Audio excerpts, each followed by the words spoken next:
नमस्कार साथियों, आपके अपने YouTube परिवार पर एक बार पुनः स्वागत है। और मैं आज आपके सामने लेकर आ गया हूं बहुत बड़ा टेस्ट पेपर। जी हाँ दोस्तों, बहुत ही महत्वपूर्ण टेस्ट पेपर है। और आप सभी को पता होगा, राजस्थान बीएसटीसी, राजस्थान पीटीटी की तैयारी करने वाले सभी साथियों के लिए ये वीडियो बहुत महत्वपूर्ण रहने वाला है। तो आप सभी साथियों से निवेदन में करता हूँ, बिल्कुल आप क्लास को लाइक कर दीजिएगा, क्लास को शेयर कर दीजिएगा। और अगर आप पहली बार हमारे चैनल पर आए हैं तो मैं निवेदन करता हूं, ये आपका अपना परिवार है, बिल्कुल चैनल पर जितने भी वीडियो अपडेट हो रहे हैं उनको जरूर देखिएगा। तो चलिए साथियों, शुरू करते हैं आज की एक बेहतरीन क्लास को। हाँ भाई, सभी साथियों से मेरा निवेदन है, फटाफट से वीडियो को लाइक कर दीजिएगा, वीडियो को शेयर कर दीजिएगा। जो जो साथी इस समय लाइव पर आ चुके हैं, जुड़ चुके हैं, सभी से निवेदन है, वीडियो को भैया शेयर कर दीजिएगा। चलिए भैया, तो बहुत ही बेहतरीन पेपर है वो आज, जिसमें आज आपको राजस्थान जीके के आपको कम से कम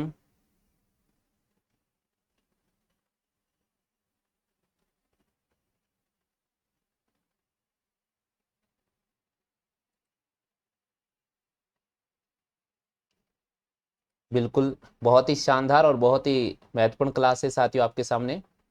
सभी साथियों से निवेदन करता हूं कि क्लास को शेयर कर दीजिए भैया, जल्दी से क्लास को शेयर कर दीजिएगा। हाँ भाई, जो जो साथी इस समय लाइव पर आ चुके हैं फटाफट से शेयर कर दीजिएगा। एक बेहतरीन पेपर होगा जिसमें आज आपको 50 क्वेश्चन राजस्थान जीके के देखने को मिलेंगे और 25 क्वेश्चन आपको हिंदी को देखने को मिलेंगे। और साथ ही आपको मिलेंगे साथियों रीजनिंग के टॉप टॉप क्वेश्चन। तो सभी साथियों से निवेदन में करता हूं, बिल्कुल क्लास को शेयर कर दीजिएगा, क्लास को शेयर कर दीजिए सभी साथी। चलिए भैया, हाँ भाई, सभी साथियों से मैं एक निवेदन करना चाहता हूं। मेरा निवेदन ये है कि आप एक बार में केवल एक ही ऑप्शन का चयन करें, आप बार बार ऑप्शन नहीं बदले।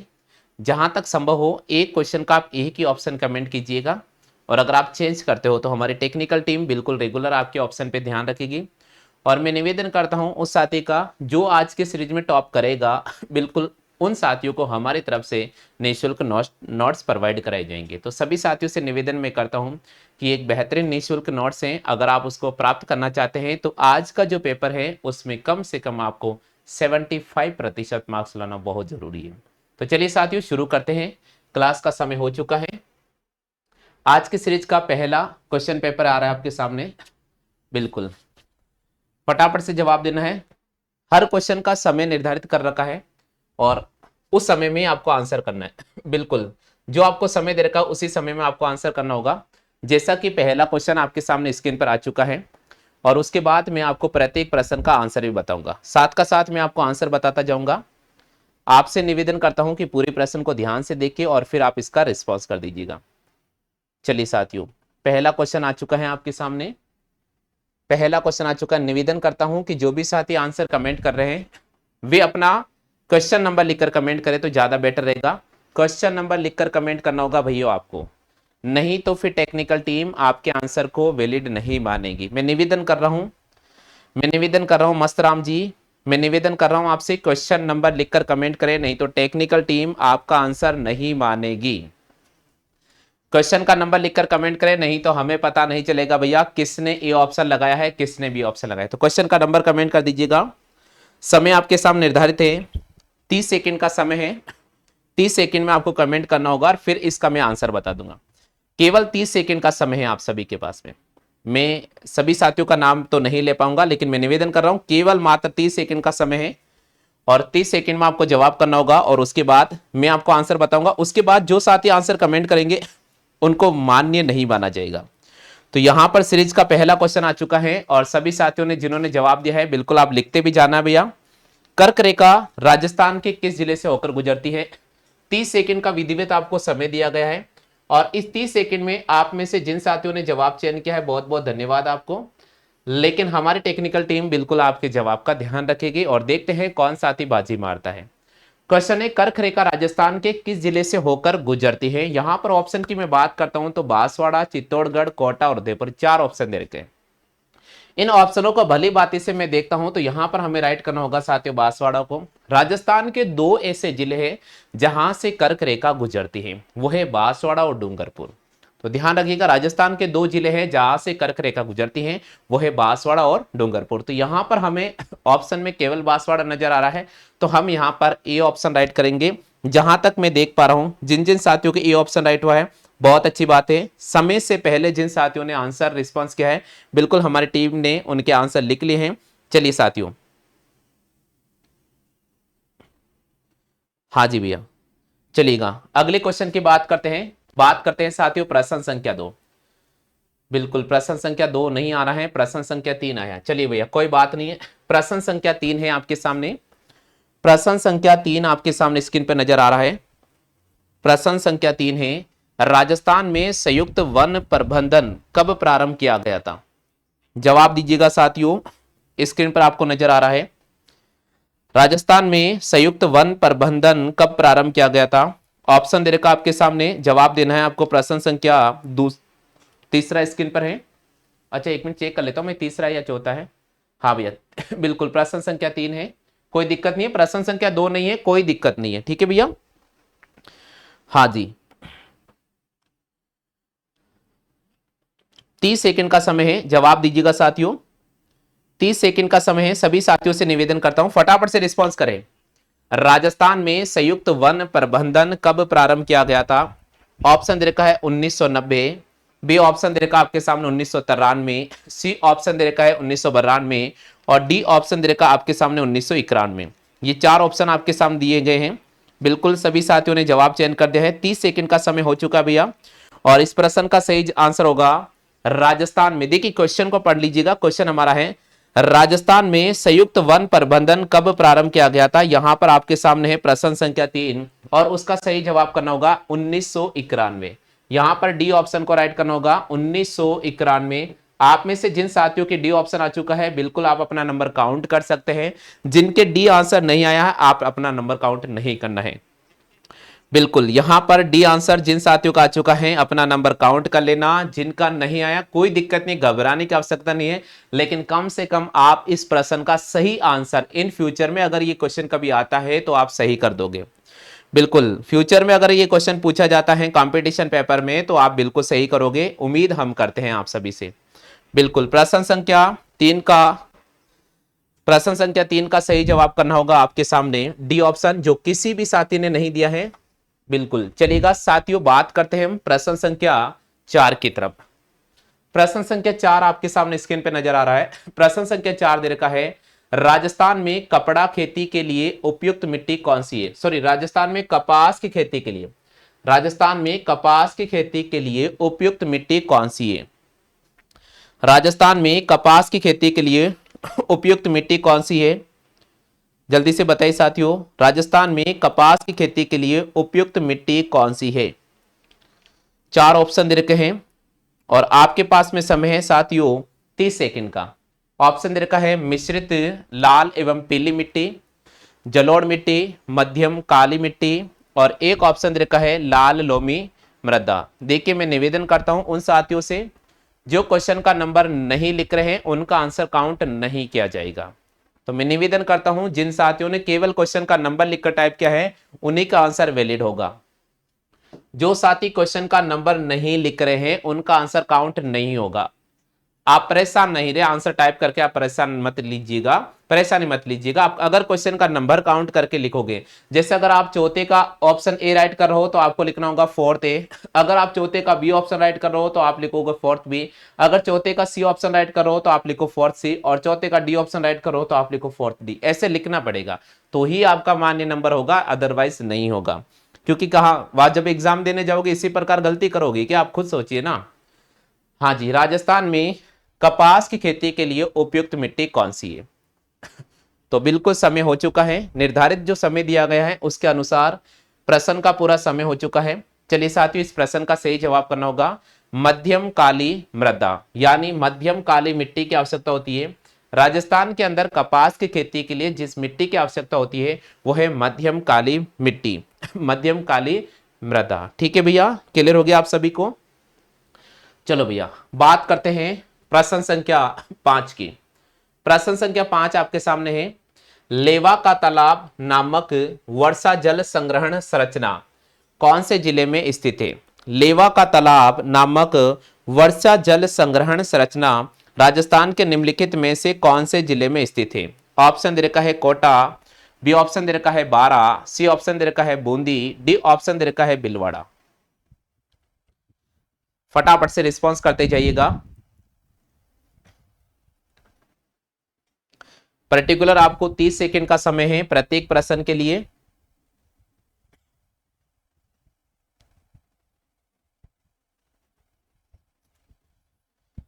पूरे क्वेश्चन को पढ़ना होगा, अपने स्तर पर समझना होगा और आपको इसका प्रश्न का जवाब देना होगा। ओनली फॉर 30 सेकेंड, 30 सेकेंड में आपको इस प्रश्न का आंसर करना होगा। और जो साथी पहले बार आए, मैं निवेदन करता हूं आप घबराइएगा नहीं। सोमवार से लेकर शनिवार तक हमारी रेगुलर क्लास होती है। शनिवार को हम टेस्ट का आयोजन भी रखते हैं। तो ये आज टेस्ट है, लेकिन इस टेस्ट से आपको बहुत कुछ सीखने को मिलेगा, इसलिए आप घबराइएगा नहीं। चलिए भैया, बिल्कुल 30 सेकंड का समय हो चुका है। लेवा का तालाब नामक वर्षा जल संग्रहण संरचना राजस्थान के कौन से जिले में की जा रही है? तो यहां पर 12 को राइट करना होगा। बिल्कुल, लेवा का तालाब नामक वर्षा जल संग्रहण राजस्थान के कौन से जिले में? बिल्कुल आपको राइट करना होगा 12 जिले में, बिल्कुल बी ऑप्शन। तो जिन साथियों का विद इन 30 सेकंड में जवाब आ चुका है उनका बिल्कुल सही जवाब है, लेकिन जिन साथियों ने 30 सेकंड के बाद में जो जवाब टाइप किया है उनका आंसर मान्य नहीं होगा। तो बिल्कुल यहां पर सही जवाब की बात अपन करते हैं। तो काफी साथियों ने बिल्कुल सही जवाब दिया है। चलिएगा, बात करते हैं हम प्रश्न संख्या 6 की। छठा प्रश्न है आपके सामने स्क्रीन पर। छठा प्रश्न है, राजस्थान में बीड़ को स्थानीय भाषा में क्या कहा जाता है? राजस्थान के अंदर बीड़ को स्थानीय भाषा में क्या कहा जाता है? ऑप्शन दे रखा आपके सामने चारागाह, बी ऑप्शन है कटीले वन, सी ऑप्शन दे रखा है तिलहन और डी ऑप्शन दे रखा है खाद्यान्न। राजस्थान में चारागाह को स्थानीय भाषा में क्या कहा जाता है? बिल्कुल विद इन 30 सेकंड का समय है आपके पास में। पूरे प्रश्न को पढ़ना है और उसके बाद आपको इसका जवाब करना है। राजस्थान के अंदर चरागाह, राजस्थान के अंदर बीड्स को स्थानीय भाषा में क्या कहा जाता है? बिल्कुल काफी साथी इसको चरागाह को राइट कर रहे हैं। प्रश्न संख्या 6 का आंसर। 30 सेकंड का समय दिया है, देखते हैं कौन कौन साथी सही कर पाते हैं।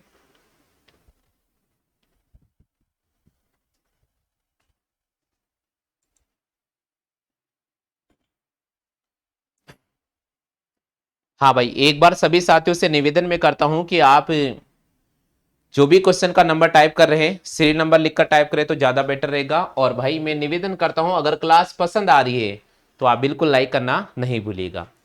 हमारा आज का क्वेश्चन है, क्वेश्चन नंबर 6 है, राजस्थान में बीड़ को स्थानीय भाषा में क्या कहा जाता है? राजस्थान के अंदर बीड़ को स्थानीय भाषा में क्या कहा जाता है? बीड़ को स्थानीय भाषा में चारागाह बोला जाता है। तो यहां पर आपको प्रश्न संख्या 6 का आंसर ए ऑप्शन रिस्पॉन्स करना होगा। प्रश्न संख्या 6 का आंसर ए ऑप्शन रिस्पॉन्स करना होगा। बिल्कुल यहां पर आपको ए ऑप्शन पे राइट क्लिक करना होगा। आप में से कितने साथियों के ए ऑप्शन हो चुका है आप चेक कर लीजिएगा। बिल्कुल चलिएगा साथियों, बात करते हैं अपन क्वेश्चन नंबर 7 की तरफ। हाँ भाई, प्रश्न संख्या 7 की तरफ चलते हैं। गांधी सागर और राणा प्रताप सागर बांध निम्न में से किस नदी पर स्थित है? गांधी सागर और राणा प्रताप सागर बांध राजस्थान के निम्नलिखित में से कौन सी नदी पर स्थित है? ऑप्शन दे रखा है माही नदी, बी ऑप्शन दे रखा है चंबल नदी, सी ऑप्शन दे रखा है बनास नदी और डी ऑप्शन आपके सामने दे रखा है साबरमती नदी।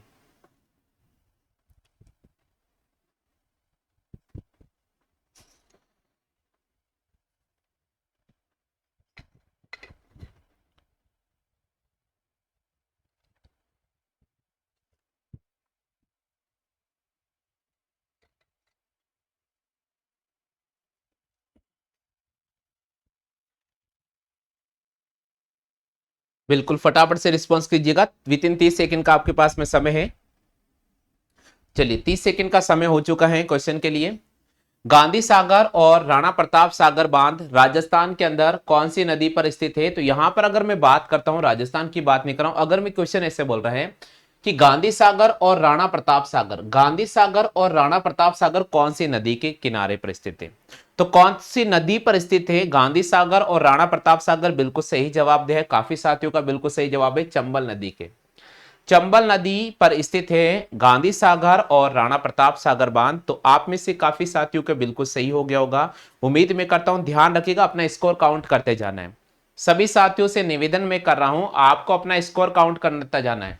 आपका जो भी स्कोर बढ़ रहा है उसको काउंट करते जाना है। हर 10-10 क्वेश्चन में हम स्कोर काउंट करवाएंगे आपसे कि आपके 10 में से कितने क्वेश्चन राइट हुए। आपको टाइप करना होगा, इसलिए आपका स्कोर काउंट करते जाना है कि आपके कितने क्वेश्चन राइट हो चुके हैं अभी तक। चलो भैया, हाँ, जिसने भी काउंट नहीं किया अब काउंट करना सीख ले, अब काउंट करना सीख ले। अगर आपने काउंट नहीं किया, हमेशा ध्यान रखें टेस्ट के अंदर अगर आप उपस्थित हो तो हर 10 क्वेश्चन के बाद हम आपको स्कोर कार्ड पूछेंगे कि भाई आपका स्कोर कितना चल रहा है। चलो 8वें क्वेश्चन की बात करते हैं। जाखम बहुउद्देशीय परियोजना राजस्थान के कौन से जिले में स्थित है? जाखम बहुउद्देशीय परियोजना राजस्थान के कौन से जिले में स्थित है? जाखम बहुउद्देशीय परियोजना राजस्थान के कौन से जिले में स्थित है? हाँ भाई, प्रश्न संख्या 8 है। यहां पर आपको प्रतापगढ़ लिखा हुआ है, ठीक है, ध्यान रखना थोड़ा। जोधपुर, अजमेर, डूंगरपुर और एक ऑप्शन दे रखा आपके सामने प्रतापगढ़। बिल्कुल, प्रश्न संख्या 8। हाँ प्रियंका जी, आप नए स्टूडेंट हो तो आपका बहुत बहुत स्वागत है हमारे परिवार में। प्रियंका जी, आज तो आपके सामने सैटरडे को हम टेस्ट का आयोजन रखते हैं तो टेस्ट चल रहा है, लेकिन आप ध्यान रखिएगा कल से आप रेगुलर क्लास से लीजिएगा, और अगर आप रेगुलर एक सप्ताह क्लास से लेकर देख लेना। अगर आपको पसंद आता है क्लास को तो आप रेगुलर पढ़ते रहिएगा, और अगर आपको नहीं पसंद आता तो बिल्कुल आप चैनल को छोड़ सकते हो, लेकिन आप ध्यान रखिएगा, मैं निवेदन करता हूँ 7 दिन डेमो जरूर लीजिएगा। चलेगा। जाखम बहुउद्देशीय परियोजना राजस्थान के किस जिले में स्थित है? जोधपुर, अजमेर, डूंगरपुर और एक ऑप्शन दे रखा प्रतापगढ़। काफी साथियों ने बिल्कुल सही रिस्पॉन्स किया है। विद इन 30 सेकंड का समय दिया गया, और 30 सेकंड में जिन साथियों ने आंसर राइट किया है उनका नंबर यहां पर लिखा गया है। तो यहां पर बिल्कुल सही जवाब करना होगा प्रतापगढ़ के अंदर। जाखम बहुउद्देशीय परियोजना राजस्थान के प्रतापगढ़ जिले से संबंधित है, यानी प्रतापगढ़ जिले में स्थित है। जाखम बहुउद्देशीय परियोजना राजस्थान के कौन से जिले में स्थित है? तो यहां पर हमें प्रतापगढ़ को राइट करना होगा, डी ऑप्शन। आप चेक कर लीजिए आप में से कितने साथियों के डी ऑप्शन आया है। आप चेक कर लीजिएगा आप में से कितने साथियों के डी ऑप्शन आया है। चलिए, डूंगरपुर नहीं होगा, सुमन जी ने यहां पर डूंगरपुर क्लिक किया है, लेकिन डूंगरपुर नहीं होगा। हाँ, कोई दिक्कत नहीं, अगर आपका गलत हो रहा तो आप घबराए नहींगा। बात करेंगे प्रश्न संख्या 9 की तरफ। निम्न में से कौन सा वन क्षेत्र है जहां उड़न गिलहरियों के लिए प्रसिद्ध है? ऐसा कौन सा वन क्षेत्र है जो उड़न गिलहरियों के लिए प्रसिद्ध है? माउंट आबू, ताल चापर, केला देवी और सीता माता। प्रश्न संख्या 9, समय है 30 सेकंड।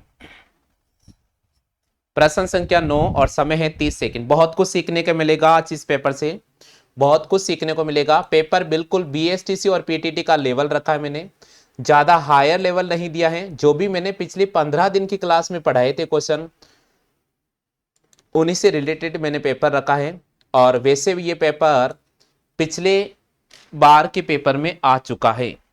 बिल्कुल जवाब दीजिएगा, निम्न में से कौन सा वन क्षेत्र है जहां उड़न गिलहरियों के लिए प्रसिद्ध है? जवाब दो भैया। चलिए भैया, 30 सेकंड का समय हो चुका है, और 30 सेकंड में जिन साथियों ने आंसर टाइप किया है बहुत अच्छी बात है। 30 सेकंड का आपके सामने पर्टिकुलर समय दिया है। बिल्कुल, कौन सा जो वन क्षेत्र है, कौन सा जो वन क्षेत्र है वो उड़न गिलहरी के लिए प्रसिद्ध है? बिल्कुल आपको यहां पर राइट करना होगा सीता माता अभ्यारण्य। बिल्कुल आपको यहां पर राइट करना होगा सीता माता अभ्यारण्य उड़न गिलहरियों के लिए प्रसिद्ध है। तो आप में से जिन साथियों के डी ऑप्शन आ चुका है बहुत अच्छी बात है, लेकिन जिन साथियों के डी ऑप्शन नहीं आया है आप याद कर लीजिएगा। मैं एक बार वापस क्वेश्चन पढ़ देता हूं। निम्न में से कौन सा वन क्षेत्र है जहां उड़न गिलहरियां देखने को मिलती हैं? तो आपको राइट करना होगा सीता माता अभ्यारण्य है। यहां पर बिल्कुल पर्यटक के रूप में जो आपको सबसे ज्यादा आकर्षित करने वाली जो है वो है उड़न गिलेरी। उड़न गिलेरी यहाँ पर सबसे ज्यादा आकर्षित करने वाला है पर्यटक के तर्ज पे, तो सीता माता अभ्यारण्य को यहाँ पर आपको राइट करना होगा। बिल्कुल डी ऑप्शन काफी स्टूडेंट के सही जवाब है। बिल्कुल स्कोर कार्ड का समय आ चुका है। 10वें क्वेश्चन के बाद आप सभी को अपना स्कोर कार्ड टाइप करना होगा। 10वें क्वेश्चन के बाद आप सभी को अपना स्कोर कार्ड टाइप करना होगा।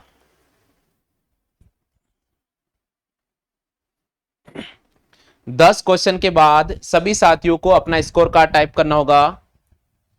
10 क्वेश्चन के बाद सभी साथियों को अपना स्कोर कार्ड टाइप करना होगा। पहले आप 10वें क्वेश्चन का जवाब दे दीजिएगा और आपके पास में समय रखा है केवल 30 सेकंड। प्रश्न को पढ़िएगा। बिल्कुल सत्य भैया हमारे चैनल पर जुड़ चुके हैं, बहुत बहुत स्वागत है आपका भी।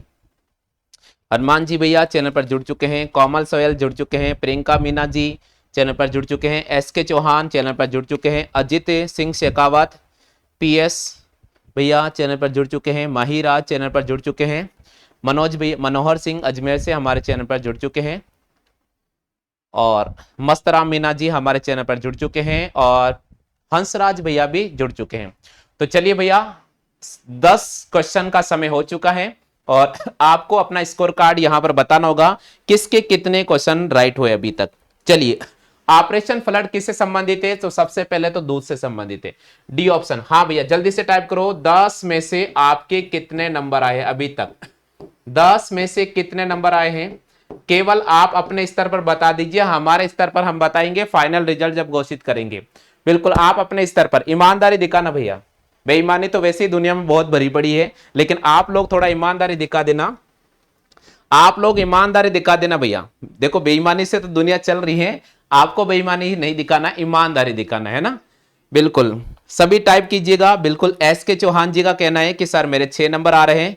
जीतो प्रजापत के 10 में से 7 नंबर आ रहे हैं। आपके स्तर का पहले रिजल्ट अपन डिक्लेयर कर रहे हैं। हमारी टेक्निकल टीम के स्तर का रिजल्ट मैं आपको लास्ट में डिक्लेयर करके बताऊंगा। बिल्कुल एस के चौहान 6 नंबर, जीतो प्रजापत 7 नंबर।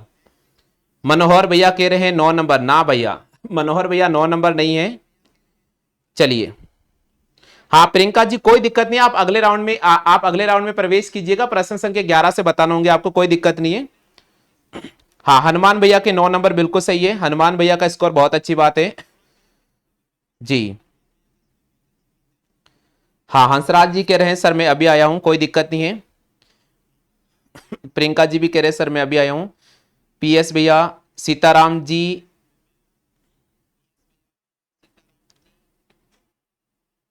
चलिए चलिए कोई बात नहीं, कोई बात नहीं। चलो भाई तो अभी तक जो हमारे टेक्निकल टीम, हाँ सर बताइए कितने नंबर आ रहे हैं। 1 मिनट रुकिएगा। पहले 10 का राउंड बता रहे हैं, पहले 10 का राउंड बता रहे हैं। देखो जो आपको समय दिया उसके अकॉर्डिंग बताना है। 30 सेकंड में जिन्होंने टाइप किया आंसर, ऐसे तो मैं आंसर बताने के बाद भी बहुत सारे स्टूडेंट बहुत चालाकी करते हैं, मैं बताऊंगा आंसर उसके बाद टाइप करना शुरू हो जाते हैं, तो वो आंसर वैलिड नहीं होगा। बिल्कुल बिल्कुल हमारी टेक्निकल टीम बता रही है। हनुमान जी भैया 10 में से 7 नंबर लेकर आए हैं। विद इन 30 सेकंड की बात करते हैं। हनुमान जी भैया 10 में से 7 नंबर लेकर आए हैं। 10 में से 7 नंबर, क्योंकि इन्होंने जवाब तो दिए हैं 9 क्वेश्चन के, लेकिन 2 ऐसे क्वेश्चन थे जो 30 सेकंड के बाद इनके जवाब दिए गए थे, तो उनको हमारी टीम ने नहीं माना है। तो 10 में से 7 नंबर लेकर आए हनुमान जी भैया। तो पहला आपके पास में टॉप 10 का क्वेश्चन हो चुका है, राजस्थान बीएसटीसी और पीटीटी का लेवल। तो यहां पर हनुमान जी भैया ने टॉप किया है। पहले 10 राउंड में हनुमान जी भैया ने टॉप किया है, क्योंकि 30 सेकंड में इन्होंने जो प्रश्नों के जवाब दिए उनमें इनके 7 नंबर आ रहे हैं, इनके 7 नंबर आ रहे हैं। तो आप भी कोशिश करना है। अगला राउंड आपके पास में स्टार्ट हो रहा है। बिल्कुल अगला राउंड स्टार्ट हो रहा है, अगला राउंड स्टार्ट हो रहा है भैया। बिल्कुल अगला राउंड स्टार्ट हो रहा है, सभी तैयार रहिएगा। आपको नंबर काउंट करने होंगे, आपको अपने नंबर भी काउंट करने होंगे। विद इन 30 सेकंड में आपको जवाब देना है, ठीक है भैया। इससे देखो 30 सेकंड का मतलब है आपका स्पीड मेंटेन होगा भैया, आपका बहुत स्पीड मेंटेन हो जाएगा कि आप क्वेश्चन को पढ़ोगे और आप कितना जल्दी रिस्पॉन्स कर पाओगे। चलेगा शुरू करते हैं अपन।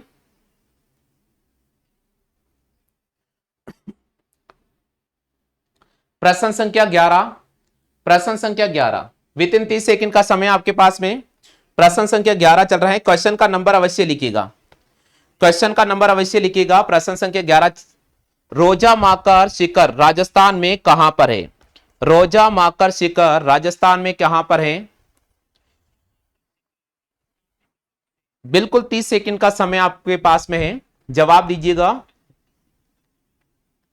रोजा माकर शिखर राजस्थान में कहां पर है?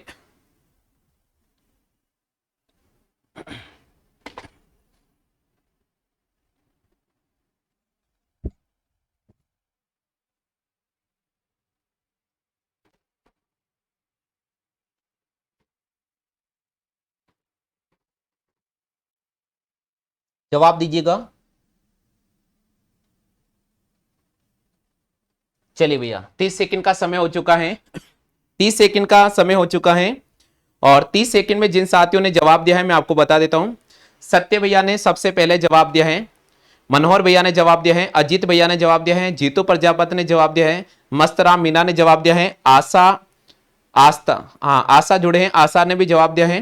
तो इन साथियों ने सबसे पहले इस क्वेश्चन में बाजी मारी है। इन साथियों ने बाजी मारी। जिन साथियों के मैंने नाम लिया है क्वेश्चन नंबर 11 उनके लिए राइट हुआ है रोजा माकर शिखर राजस्थान के में कहां पर है? तो रोजा माकर जो शिखर है राजस्थान के अंदर जालोर के अंदर है। तो मैं आपको बता देता हूं साथियों, प्रश्न संख्या 11 का जो सही जवाब दिया है सत्य भैया, मनोहर भैया, अजीत भैया और जीतू प्रजापत और मस्तराम मीना और आशा, इन 5 साथियों ने प्रश्न संख्या 11 का सही जवाब किया है। चलो भैया बात करते हैं प्रश्न संख्या 12 की तरफ। कौन सी परियोजना राजस्थान, गुजरात और मध्य प्रदेश से संबंधित है? कौन सी परियोजना राजस्थान, गुजरात और मध्य प्रदेश से संबंधित है? फटाफट से जवाब दीजिएगा।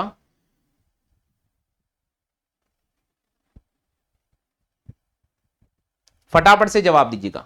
कौन सी परियोजना है जो राजस्थान, गुजरात और मध्य प्रदेश से संबंधित है? 30 सेकंड में आपको जवाब देना है।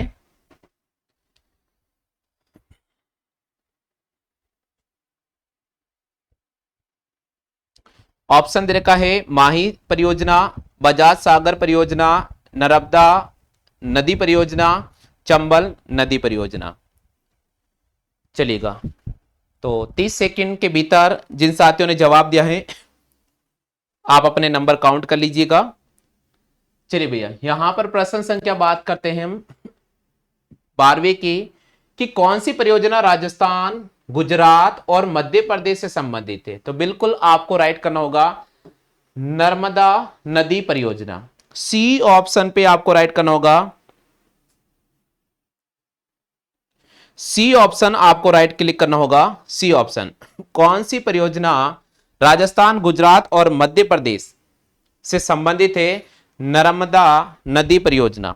नर्मदा नदी परियोजना बिल्कुल आपको यहां पर सी ऑप्शन पे राइट क्लिक करना होगा। सी ऑप्शन पे राइट क्लिक करना होगा। बिल्कुल बहुत अच्छी बात है, काफी साथियों के राइट हो चुका है। चलिए भैया बात करते हैं प्रश्न संख्या 13 की तरफ। प्रश्न संख्या 13 की तरफ चल रहे हैं। निम्न में से किस जिले में सेम की समस्या है? ऐसा कौन सा जिला है जहां पर सेम की समस्या है? ऑप्शन दे रखा है पाली, अलवर, जयपुर और हनुमानगढ़।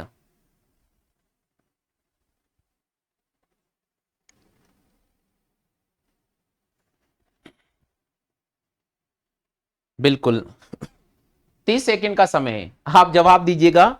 देखिए भैया यहां पर कंपटीशन है केवल 30 सेकंड का। 30 सेकंड से 31 सेकंड में कोई कंपटीशन नहीं है, फिर आप आराम से रेस्ट कर सकते हैं, जवाब इंतजार कर सकते हैं। केवल 30 सेकंड का कंपटीशन है, सवाल का मजा ही केवल 30 सेकंड के लिए है।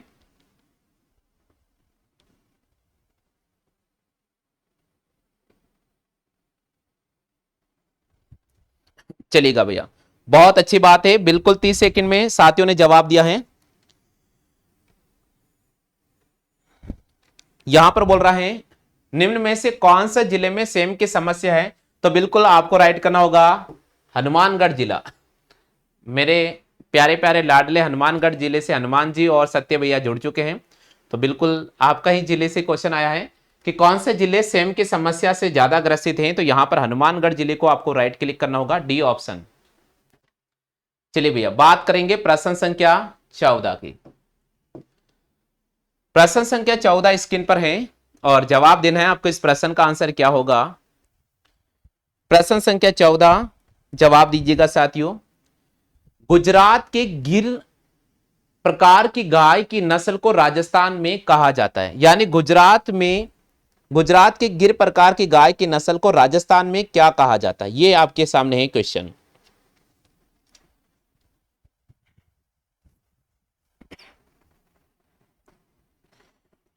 फटाफट से रिस्पॉन्स करना है सभी को। और इस टेस्ट का जो रिजल्ट है वो कल डिक्लेयर किया जाएगा। देखते हैं कौन साथी टॉप करता है। अभी प्रत्येक 10-10 क्वेश्चन पर आपको बताना होगा।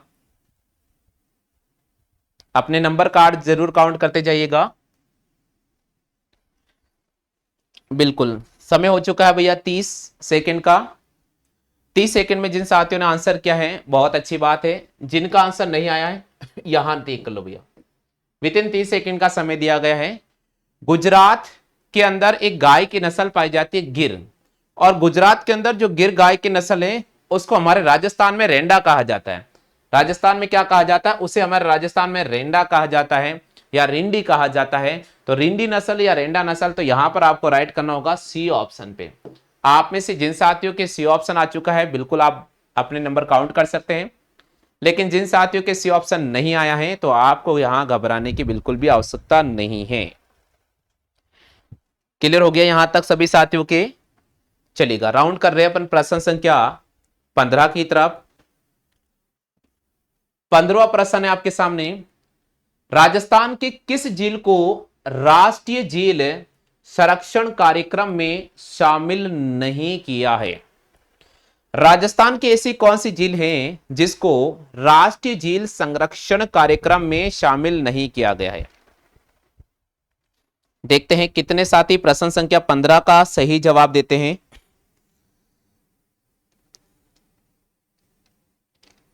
बिल्कुल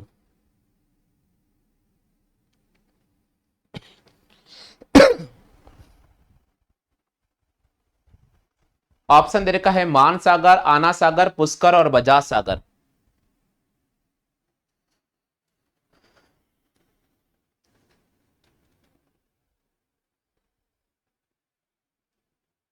चलेगा, 30 सेकंड का समय हो चुका है। मैं निवेदन करता हूं कृष्णा आप थोड़ा देरी से आए हैं तो आप ध्यान रखें क्वेश्चन का नंबर लिखकर टाइप करें। और कुमावत भाई साहब जी आपसे भी निवेदन है क्वेश्चन का नंबर लिखकर टाइप करें। तो कुमावत भैया और कृष्णा जी मैं निवेदन कर रहा हूं क्वेश्चन का नंबर लिखकर टाइप करें, ज्यादा बेटर रहेगा। राजस्थान के किस झील को राष्ट्रीय झील संरक्षण कार्यक्रम में शामिल नहीं किया गया है? प्रश्न ये है, प्रयोगशाला सहायक पेपर हुआ था उसमें ये क्वेश्चन पूछा गया है 2022 के अंदर। तो ये मान के चले कि इंपॉर्टेंट क्वेश्चन है। बिल्कुल यहां पर बजाज सागर को राइट करना होगा। आपको पता आना सागर घोषित है, पुष्कर घोषित है, मान सागर घोषित है, केवल मात्र एक बजाज सागर ही तो वजह है। तो बिल्कुल यहां पर आपको डी ऑप्शन पे क्लिक करना होगा। चलिएगा, चेक करो आप में से कितने साथियों का 30 सेकंड में जवाब दिया है। हाँ भाई सभी पढ़ लीजिए एक बार कि राजस्थान के किस झील को राष्ट्रीय झील संरक्षण कार्यक्रम में शामिल नहीं किया गया है? तो यहां पर आपको राइट करना होगा बजाज सागर। किसको राइट करना होगा? बजाज सागर। ठीक है भैया, क्लियर हो गया। चलो अगले क्वेश्चन की तरफ चल रहे हैं। प्रश्न संख्या 16। राजस्थान के किस क्षेत्र में उष्ण कटिबंधीय वन मिलते हैं? राजस्थान का ऐसा कौन सा क्षेत्र है जहां पर उष्ण कटिबंधीय वन मिलते हैं? ऑप्शन है सिरोही, बांसवाड़ा, चूरू और कोटा। बिल्कुल फटाफट से जवाब दीजिएगा। हाँ बजाज सागर बांध है भैया, ध्यान रखिएगा आप। कृष्णा आपको मेरी आवाज नहीं आ रही है क्या? आप क्वेश्चन का नंबर नहीं लिखकर टाइप कर रहे हैं कृष्णा जी। क्वेश्चन का नंबर लिखकर टाइप करें, ज्यादा बेटर रहेगा आपको।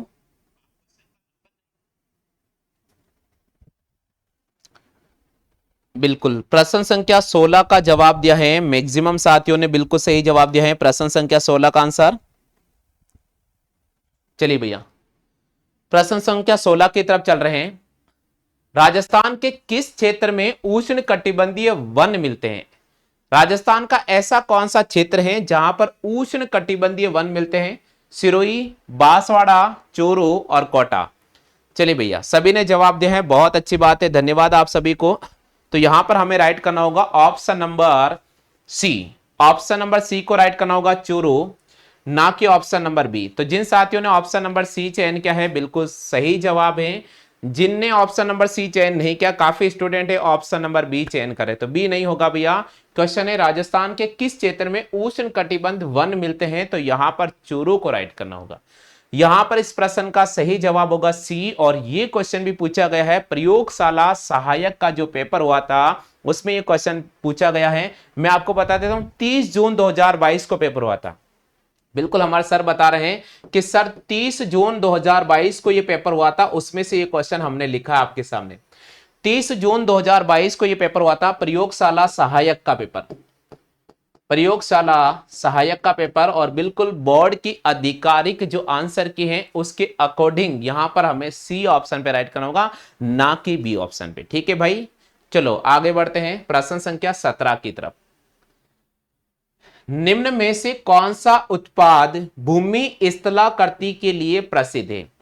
कौन सा ऐसा उत्पाद है जो भूमि स्थलाकृति के लिए प्रसिद्ध है या जाना जाता है? Mahi basin, Chambal basin, Luni basin और गग्गर बेसिन। जवाब दीजिएगा।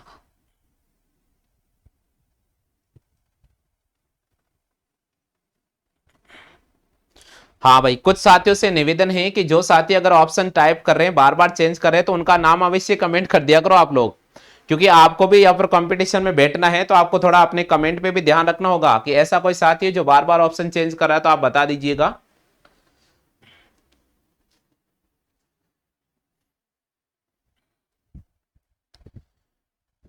बिल्कुल 30 सेकंड का समय मैंने दिया आपके सामने, अभी भी समय है।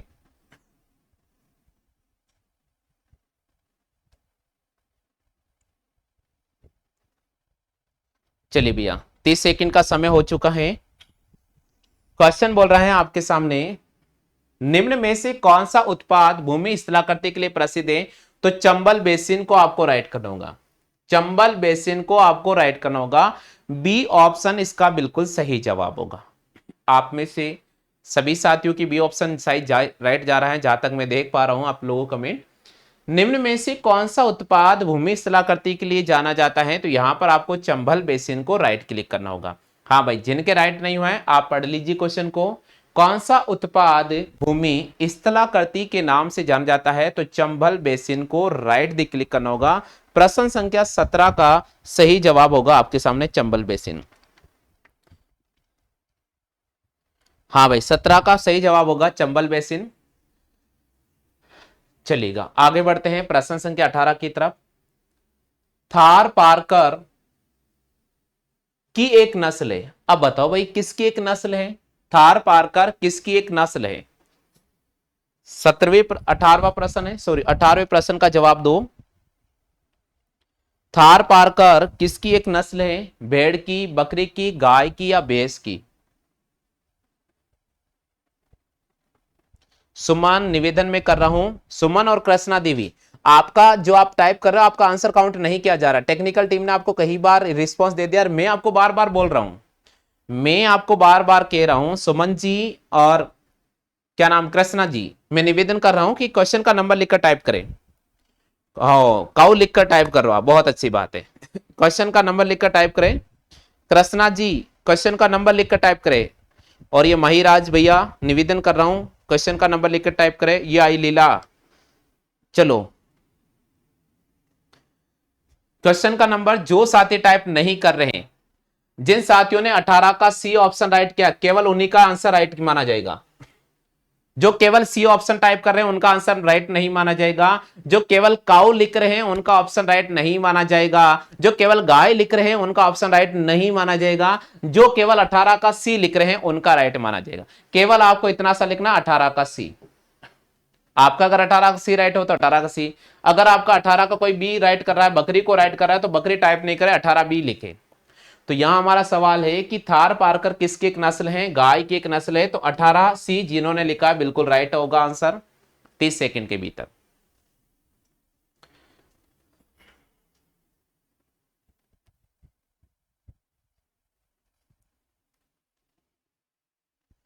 चलिएगा, क्योंकि भैया देखो स्कोर कार्ड बहुत जरूरी है ना। सीटी का रिजल्ट आ चुका है, स्कोर कार्ड आपका जारी हो चुका है, आप लोगों ने चेक कर लिया होगा। काफी स्टूडेंट अच्छे भी होंगे, काफी स्टूडेंट बहुत अच्छा स्कोर भी लेकर आएंगे।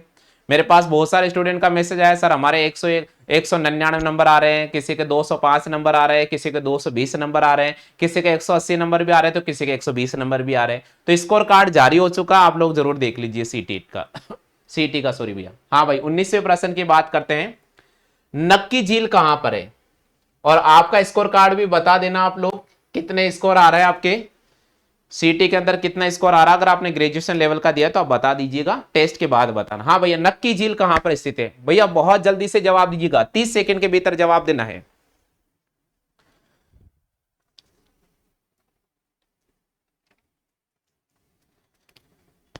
बिल्कुल बिल्कुल जवाब दीजिएगा। नक्की झील कहां पर है? 30 सेकंड की बात है। कंपटीशन तो केवल 30 सेकंड में देखने को मिलता है, उसके बाद तो केवल वीडियो ही चलती है। भीड़ में नहीं जाइए, कंपटीशन में उतरिए, आप मैदान के अंदर उतरिए, 30 सेकंड के भीतर जवाब दीजिएगा। हाँ भाई, नक्की झील कहां पर स्थित है?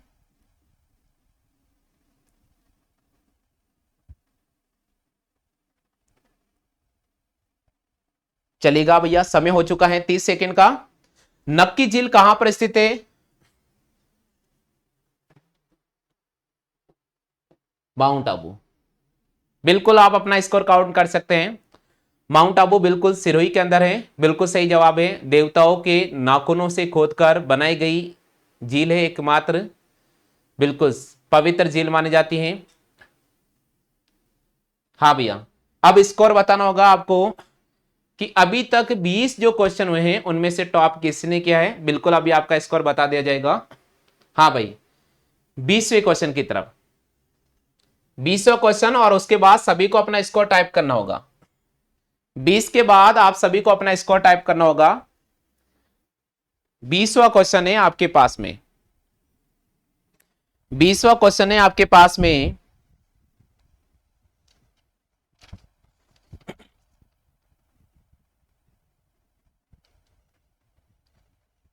कौन सा सुमेलिखित नहीं है, यह आपसे पूछा है।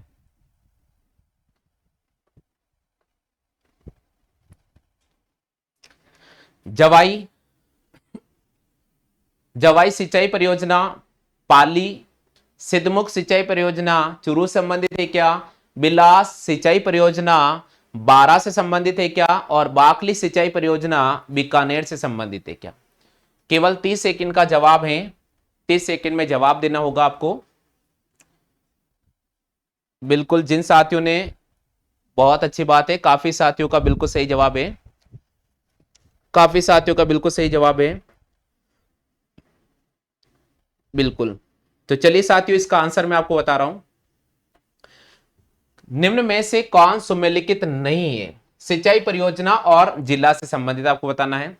तो भैया आपको ध्यान रखना है, बाकली सिंचाई परियोजना बीकानेर में नहीं है, ये जालोर जिले से संबंधित है।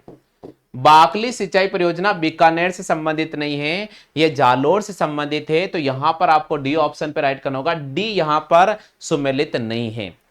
अब मैं आपसे पूछता हूं आपका स्कोर कितना हुआ, और हमारी टीम भी बताती है कि भाई आपके कितने नंबर आ रहे हैं। बिल्कुल, हाँ भैया, टाइप कीजिएगा 20 में से आपके कितने नंबर आ रहे हैं। 20 में से आपके कितने नंबर आ रहे हैं? अभी तक 20 क्वेश्चन मैंने करवा दिए हैं, 20 में से आपके कितने नंबर आ रहे हैं? टाइप करो जल्दी से, 20 में से आपके कितने नंबर आ रहे हैं? जल्दी से काउंट करो, जल्दी से काउंट करो, 20 में से आपके कितने नंबर आ रहे हैं? हाँ भैया, जल्दी से बताओ, 20 में से आप कितने नंबर आ रहे हैं?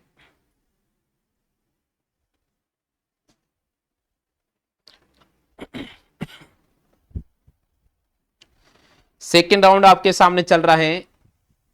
फर्स्ट राउंड में हनुमान भैया ने टॉप किया है, और सेकेंड राउंड चल रहा है।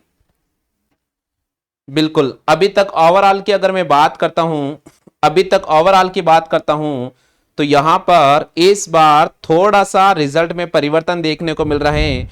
जीत प्रजापत, जीत प्रजापत 20 में से 13 नंबर लेकर अभी यहां पर पहले स्थान पर बने हुए हैं जीत प्रजापत, 20 में से 13 नंबर लेकर पहले स्थान बने हुए हैं। वही हनुमान जी के नंबर बता रहे हैं 20 में से 12 नंबर। क्या बात है, हनुमान जी के 20 में से 12 नंबर बता रहे हैं। जीत प्रजापति 20 में से 13 नंबर लेकर पहले स्थान पर बने हुए हैं। हनुमान भैया के 20 में से 12 नंबर, 20 में से 12 नंबर।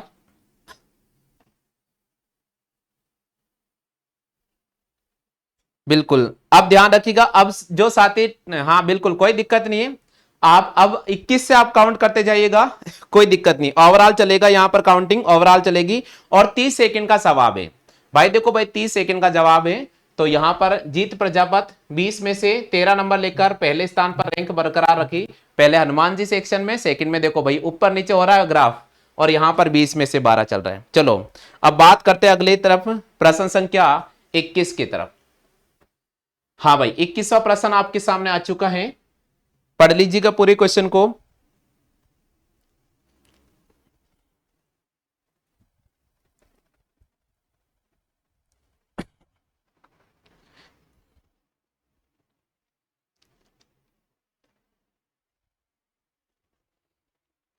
देखिए ओवरऑल में सभी का आंसर बता दूंगा, ऐसी बात नहीं सत्य भैया, ओवरऑल रिजल्ट हम बता देंगे। ओवरऑल आपका रिजल्ट डिक्लेयर कल किया जाएगा। अभी केवल जो साथी पहले राउंड में टॉप कर रहे हैं, केवल मैं उनकी सूची जारी कर रहा हूं। बिल्कुल, स्क्रीन पर आपके सामने क्वेश्चन आ चुका है, जवाब दीजिएगा।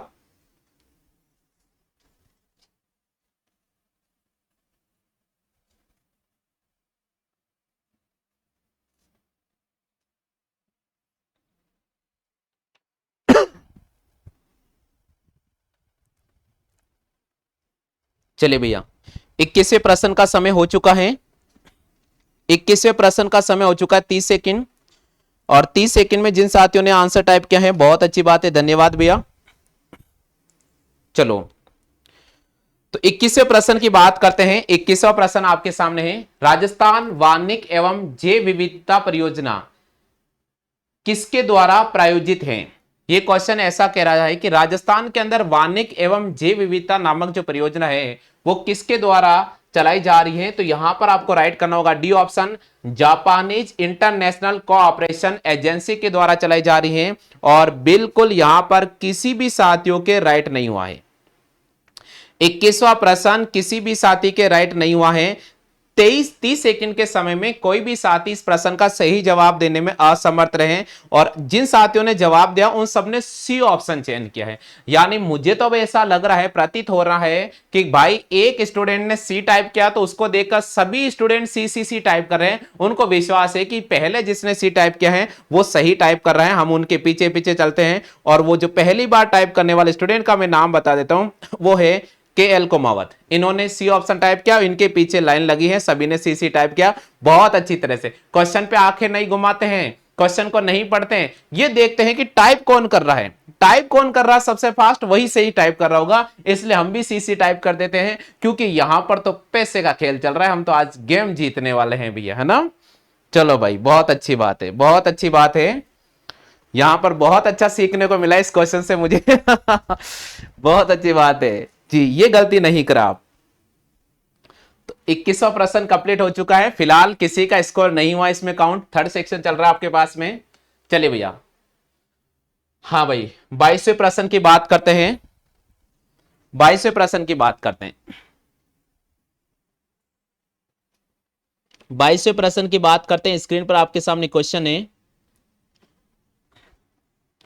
राजस्थान राज्य वन प्रशासनिक प्रतिवेदन 2021-22 के अनुसार वह जिला जहां प्रतिशत वन क्षेत्र सर्वाधिक है वे कौन सा है।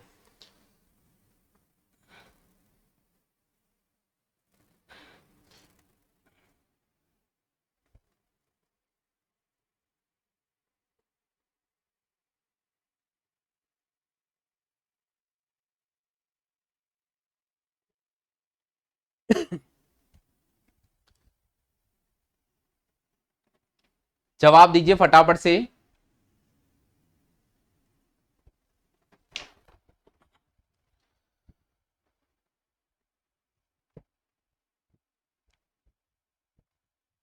चलेगा, बिल्कुल 30 सेकंड का समय हो चुका है। राजस्थान राज्य वन प्रशासनिक प्रतिवेदन 2021-22 के अनुसार वह जिला जहां प्रतिशत वन क्षेत्र सर्वाधिक है वो है उदयपुर। यहां पर आपको राइट करना होगा उदयपुर को, यहां पर आपको राइट करना होगा उदयपुर को। चेक कर लीजिए आप में से कितने साथियों के राइट हुआ है, चेक कर लीजिए आप में से कितने साथियों का राइट हुआ है। हाँ भाई 22वें का आपके सामने ए ऑप्शन होगा।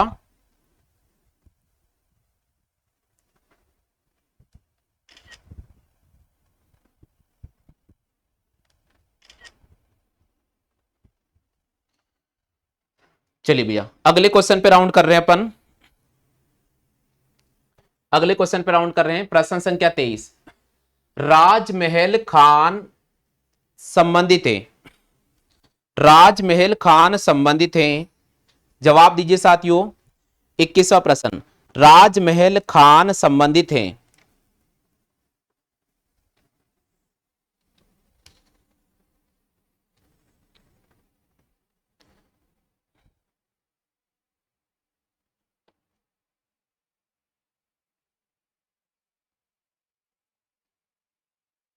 केवल 30 सेकंड में बाजी मारनी है आपको।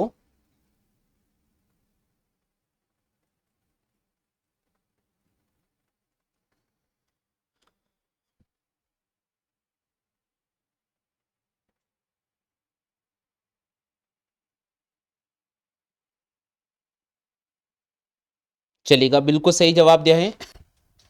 राजमहल खान किससे संबंधित है? राजमहल खान है भैया टॉक के अंदर। राजमहल कहां पर है? टॉक में। तो राजमहल टॉक खान संबंधित है तांबड़ा के लिए। बिल्कुल आपको यहां पर डी ऑप्शन राइट क्लिक करना होगा। बिल्कुल आपको यहां पर डी ऑप्शन को राइट क्लिक करना होगा। डी ऑप्शन को राइट क्लिक करना होगा। बिल्कुल यहां पर डी ऑप्शन को राइट क्लिक करना होगा।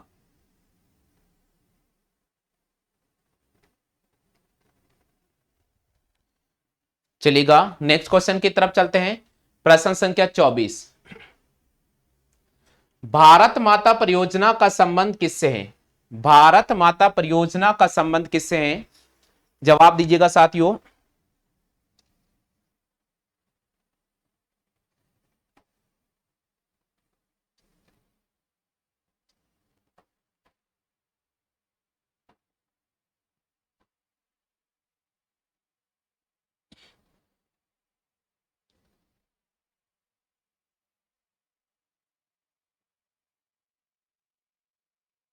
जवाब दीजिए, केवल 30 सेकंड का खेल है भैया।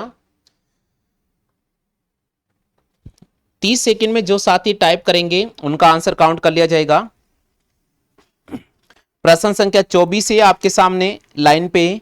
भारत माता परियोजना किससे संबंधित है?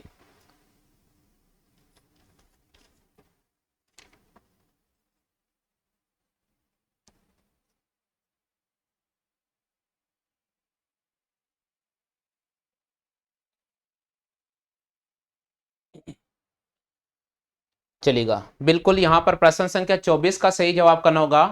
भारत माता परियोजना का जो संबंध है वो परिवहन से है। किससे? परिवहन से। यहां पर आपको राइट करना होगा डी ऑप्शन। आप में से जिन साथियों के डी ऑप्शन राइट किया है बहुत अच्छी बात है, लेकिन जिन साथियों ने डी ऑप्शन राइट नहीं किया है बिल्कुल आप चेक कर लीजिएगा साथियों। डी ऑप्शन इसका बिल्कुल राइट आंसर होगा। डी ऑप्शन इसका बिल्कुल राइट आंसर होगा।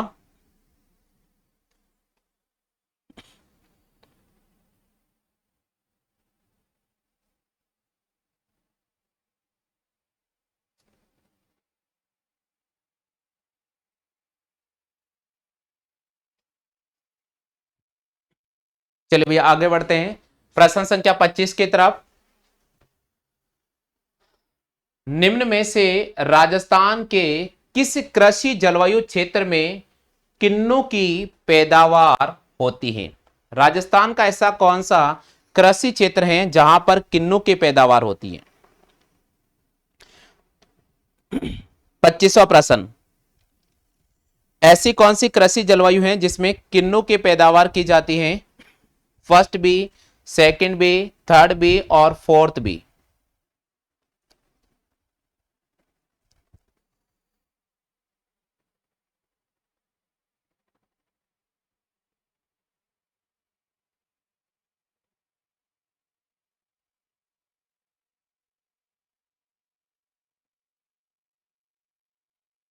ये भैया इसके पार्ट है, ये इसके पार्ट है, चलेगा। तो फिलहाल इस प्रश्न का किसी के भी सही जवाब नहीं है।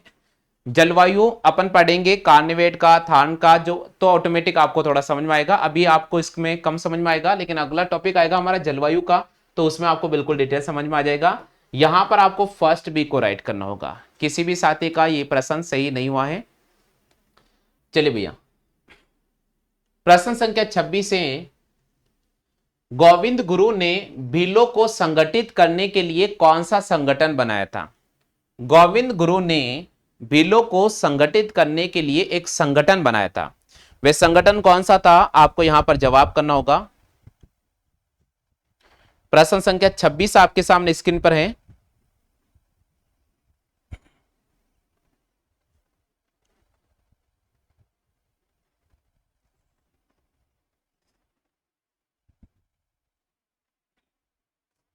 भीलों को संगठित करने के लिए गुरु गोविंद ने एक संगठन बनाया था, उसका नाम क्या था? गोविंद गुरु ने भीलों को संगठित करने के लिए एक संगठन बनाया था, उसका नाम क्या था?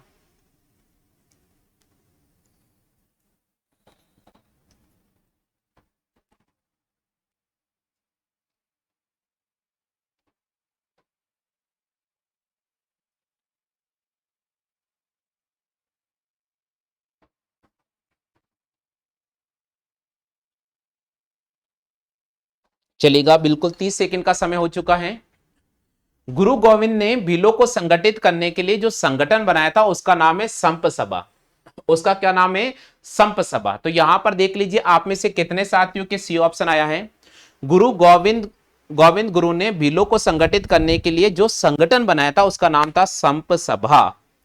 चेक करो भाई कितने साथियों ने सही रिस्पॉन्स किया है, जल्दी से चेक करो कितने साथियों ने सही रिस्पॉन्स किया है। आप जल्दी से चेक कर लीजिएगा अपना रिजल्ट स्कोर।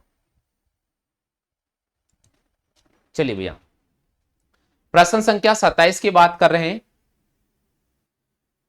विजय सिंह पथिक का मूल नाम क्या है? मैंने कहा था जो भी मैं आपको पढ़ा रहा हूं 15 दिन के भीतर उनका जो टेस्ट पेपर में क्वेश्चन आए हुए हैं, तो रिपीटेड क्वेश्चन काफी है, ध्यान रखिएगा, स्कोर अच्छा करना आपको। हाँ जी, विजय सिंह पथिक का मूल नाम क्या है? Bhup Singh, Kripal Singh, Vijay Singh, Jamnalal. Within 30 second में आपको जवाब देना है। विद इन 30 सेकेंड में आपको जवाब देना है।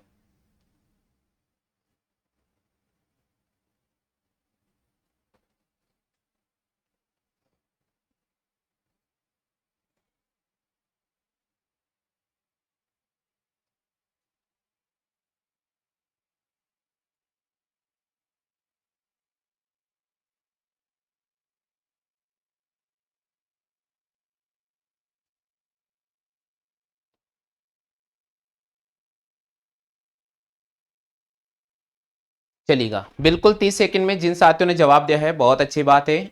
अभी मैं आपको रिजल्ट सुनाऊंगा तो आपको पता चल जाएगा। विजय सिंह पथिक का जो मूल नाम है भूप सिंह है।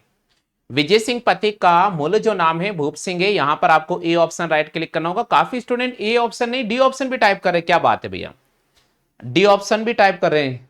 जमुनालाल आप रखने गए थे क्या विजय सिंह पथिक का? विजय सिंह पथिक का मूल नाम है भूप सिंह, क्या होगा? भूप सिंह। यहां पर ए ऑप्शन को राइट करना होगा।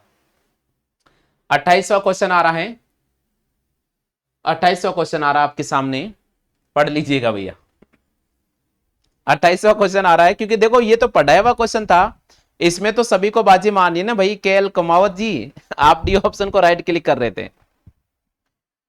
हाँ जी भैया, 28वें प्रश्न का जवाब दो।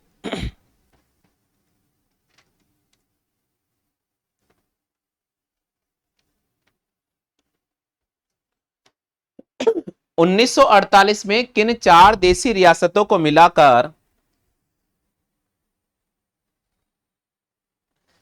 1948 में किन चार देशी रियासतों को मिलाकर मत्स्य संघ का निर्माण किया गया था? जवाब दीजिए फटाफट से।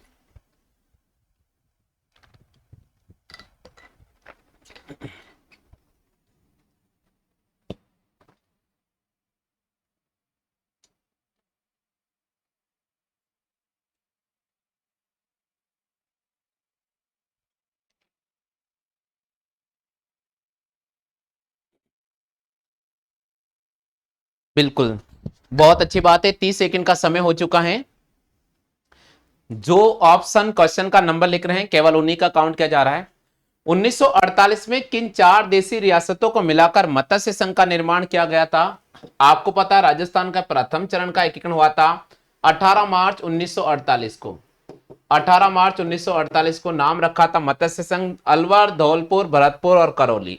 अलवर, धौलपुर, भरतपुर और करौली। डी ऑप्शन को यहां पर राइट दी क्लिक करना होगा।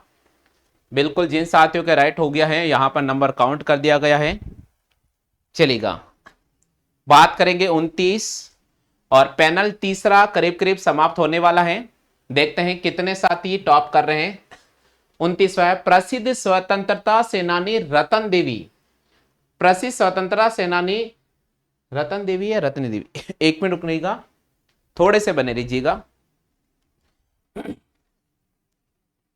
29वां क्वेश्चन रतन है या रत्नी है? हाँ, रतन देवी है भैया, रतन देवी है। बिल्कुल बिल्कुल, यहां पर है, प्रसिद्ध स्वतंत्रता सेनानी रतन देवी का संबंध निम्नलिखित में से किससे है? जवाब दीजिए साथियों। राजस्थान के कौन से जिले से संबंधित है रतन देवी? स्वतंत्रता सेनानी है या रत्नी देवी होगा, थोड़ा क्वेश्चन में मिस्टेक होगी, रत्नी देवी।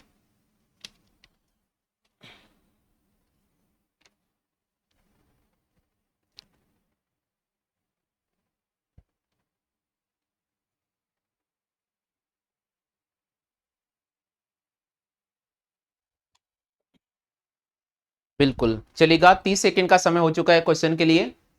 प्रसिद्ध स्वतंत्रता सेनानी रत्नी देवी का संबंध कहां से है? तो आपको जयपुर जिले को राइट करना होगा, जयपुर राज्य। उस समय जयपुर राज्य संबंधित है तो यहां पर आपको जयपुर को राइट करना होगा। प्रसिद्ध स्वतंत्रता सेनानी रत्नी देवी का संबंध कहां पर है? जयपुर राज्य संबंधित होगा। बिल्कुल सही जवाब होगा। केवल और केवल वंदना यादव ने सही जवाब दिया है, बाकी किसी भी साथी ने इस प्रश्न का सही जवाब नहीं दिया है।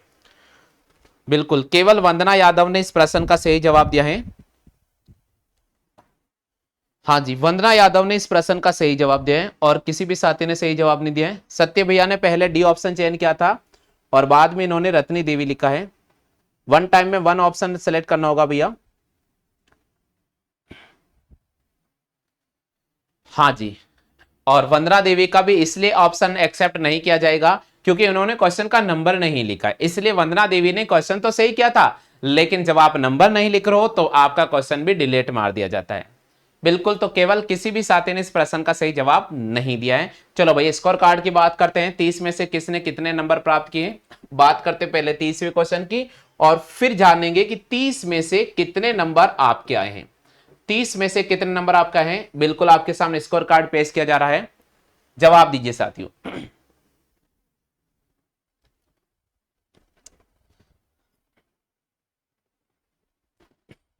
करौली का केला देवी मंदिर किस नदी के किनारे स्थित है? करौली का केला देवी मंदिर निम्नलिखित में से कौन सी नदी के किनारे स्थित है?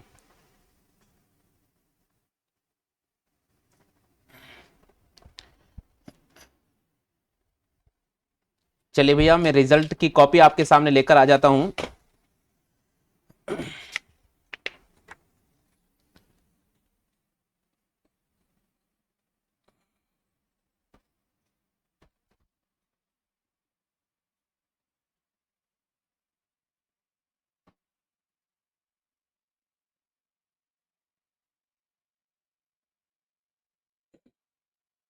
चलिए तो बिल्कुल यहां पर सही राइट करना होगा आपको। चलिए, जिन जिन साथियों ने जवाब दिया है मैं बिल्कुल यहां तक 30 का स्कोर बता देता हूं। करौली का केला देवी जो मंदिर है वो कालीसिल नदी के किनारे स्थित है। यहां पर आपको सी ऑप्शन पर राइट क्लिक करना होगा, कालीसिल नदी के किनारे है। 30 सेकंड का समय दिया है और ये आपके रिजल्ट का जो कॉपी है मेरे पास सर ने मुझे दे दी है। चलो मैं लिख देता हूं टॉप 5 स्टूडेंट का रिजल्ट मैं आपके सामने लिख देता हूं अभी कि 30 जो क्वेश्चन हो चुके हैं उसमें से टॉप 5 पर कौन चल रहा है। अभी टॉप 5 के बता रहे हैं, ठीक है, थोड़ा दिल अच्छा हो जाएगा आपका क्योंकि टॉप 1 की बात कर रहे थे। दूसरे, तीसरे, चौथे और पांचवें पायदान पे कौन रहे उनके बारे में हम यहां बताने जा रहे हैं। तो आप एक बार फटाफट से पहले आप नंबर काउंट कर लो अपने स्तर पे, अपने स्तर पर नंबर काउंट कर लीजिएगा। एक बार अपने स्तर पर नंबर काउंट कर लो भाई। देखो, टेस्ट अगर पसंद आता है तो बिल्कुल आप लाइक करके शेयर भी कर दिया करो भाई। हाँ देखो, आप अभी जुड़े, कोई दिक्कत नहीं है, ये आपकी गलती है, ये हमारी गलती नहीं है, ये आपकी गलती है, कोई दिक्कत नहीं, आप अगले शनिवार को समय पर आ जाइएगा। और हम कल भी टेस्ट का आयोजन रखेंगे, क्योंकि आज का टेस्ट में मुझे बहुत अच्छा रिस्पांस लगा आप लोगों का, इसलिए कल भी एक टेस्ट होगा। हाँ भाई, अपने स्तर पे नंबर काउंट कर लो जल्दी से, अपने स्तर पर नंबर काउंट कर लीजिएगा। और हम आपका रिजल्ट डिक्लेयर कर रहे हैं, टॉप 5 स्टूडेंट का रिजल्ट। बिल्कुल, टॉप 5 स्टूडेंट कौन कौन है, बिल्कुल मैं बता रहा हूं आपके सामने।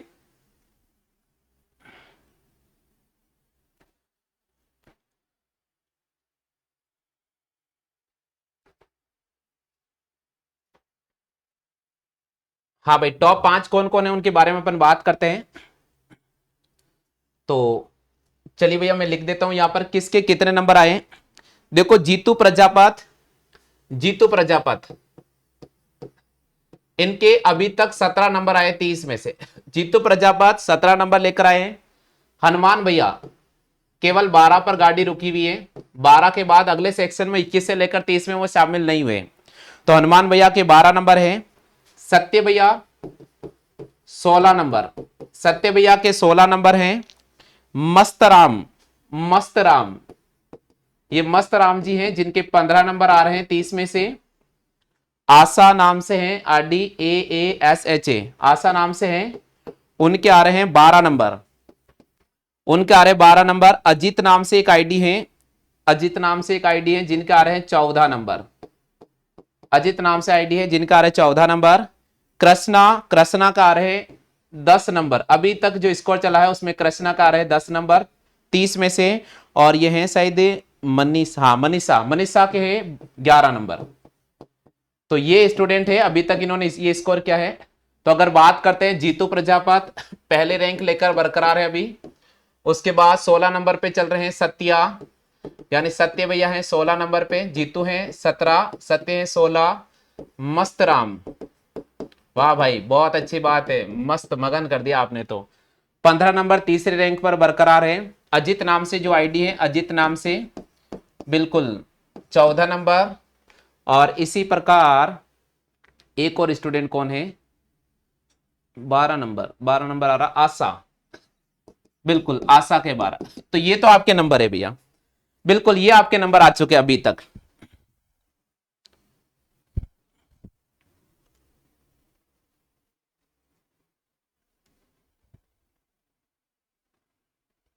हाँ देखिए, अभी तक जो हमारा स्कोर है उसकी मैं बात कर रहा हूं, अभी तक जो हमारा स्कोर है मैं उसकी बात कर रहा हूं, ओवरऑल चल रहा है। देखो आप लेट जुड़े, ऐसे तो वंदना के एक ही नंबर आ रहा है, तो ऐसे तो वंदना लेट जुड़ी है ना अभी, तो वंदना के तो एक ही नंबर आ रहा है।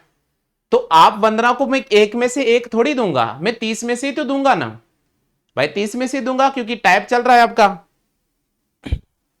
ठीक है, चलो आगे बढ़ते हैं, अब अगले सेक्शन में देते हैं कौन बाजी मारते हैं, अगले सेक्शन की बात करते हैं, अगले सेक्शन की बात करते हैं। चलो भैया, अगला सेक्शन लेकर आ रहा हूं मैं प्रश्न संख्या 31 से। अब चलते हैं भैया प्रश्न संख्या 31 से।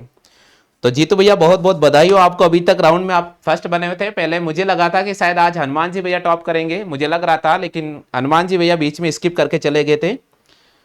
चलो आगे बढ़ जाते हैं प्रश्न संख्या 31 की तरफ। प्रश्न संख्या 31 आपके सामने स्क्रीन पर आ चुका है। बिल्कुल, कौन सा दुर्ग कुंभा द्वारा निर्मित नहीं है, विद इन 30 सेकंड में ही जवाब देना होगा, उसके बाद आपका आंसर काउंट नहीं किया जाएगा। कौन सा दुर्ग कुंभा द्वारा निर्मित नहीं है, और क्वेश्चन का नंबर लिखकर बेटर टाइप करो तो ज्यादा बेटर रहेगा। कौन सा दुर्ग कुंभा द्वारा निर्मित नहीं है, जवाब दीजिए साथियों।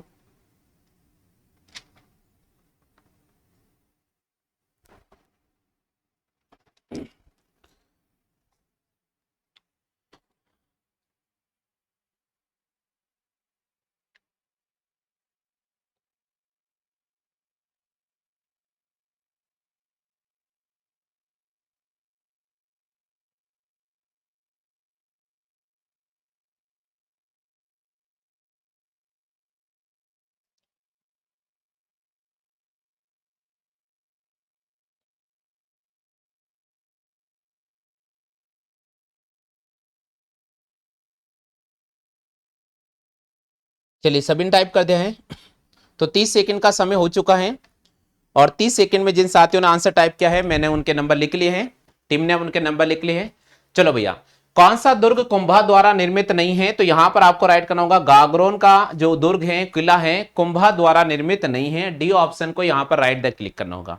डी ऑप्शन बिल्कुल राइट क्लिक होगा। चलिए भैया बात करते हैं प्रश्न संख्या 32।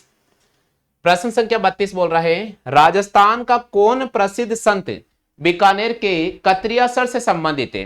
राजस्थान का कौन सा प्रसिद्ध जो संत है बीकानेर के कतरियासर से संबंधित है?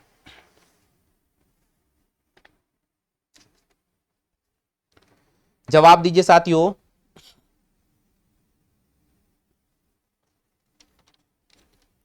32वां प्रश्न है आपके सामने स्क्रीन पर।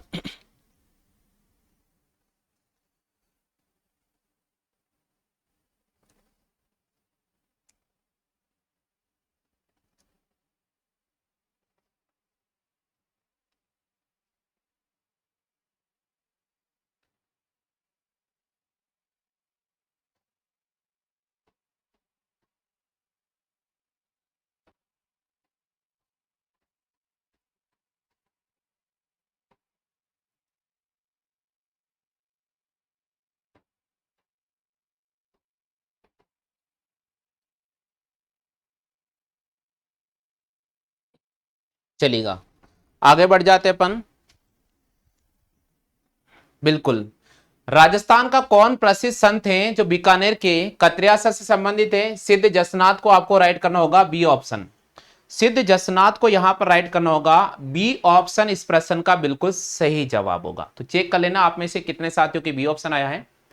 चलो भैया बात करते हैं प्रश्न संख्या 33 की। कोटा के किस शासक के काल से शिकार के दृश्य कोटा चित्रकला शैली की एक प्रमुख विशेषता बन गई है? जवाब दीजिए साथियों। प्रश्न संख्या 33 आपके सामने स्क्रीन पर चल रहा है।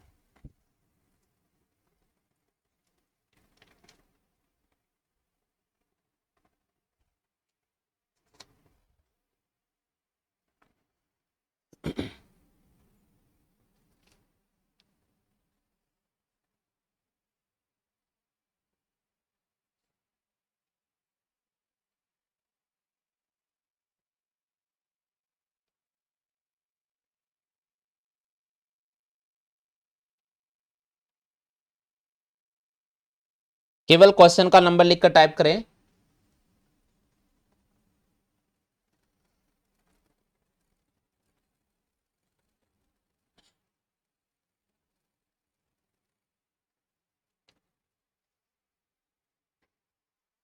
चलिए भैया समय हो चुका है 30 सेकंड का।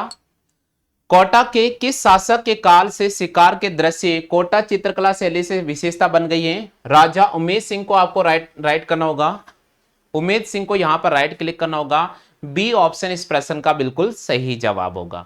चलिएगा बात करते हैं प्रश्न संख्या 34 की।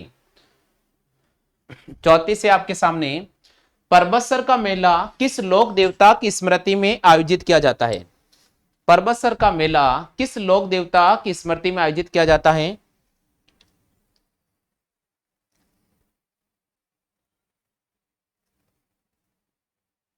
जवाब दीजिए साथियों।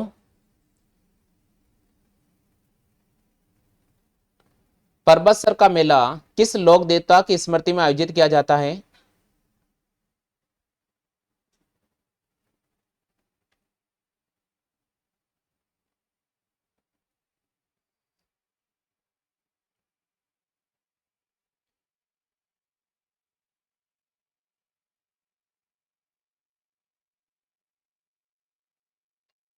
बिल्कुल 30 सेकंड का समय हो चुका है। यहां पर परबतसर का मेला किस लोक देवता की स्मृति में आयोजित किया जाता है? तो यहां पर लोक देवता तेजाजी को राइट करना होगा। बिल्कुल तेजाजी की स्मृति में परबतसर के अंदर मेला का आयोजन किया जाता है।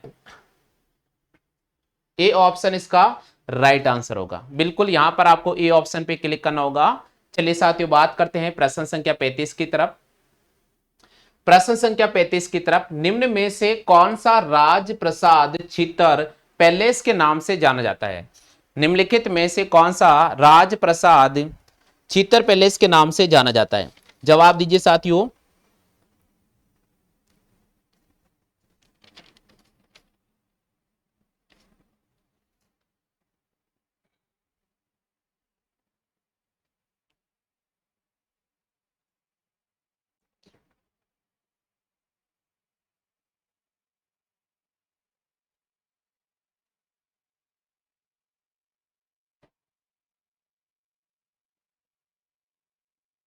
जल्दी से जवाब दीजिएगा। देखो भाई 30 सेकंड में ही कमाल दिखाना है आपको, और 30 सेकंड में ही आप अगर आंसर राइट करते हो तो आपका मान्य आंसर होगा, उसके बाद आपका आंसर मान्य नहीं होगा। मैंने पहले ही कह दिया था आपको।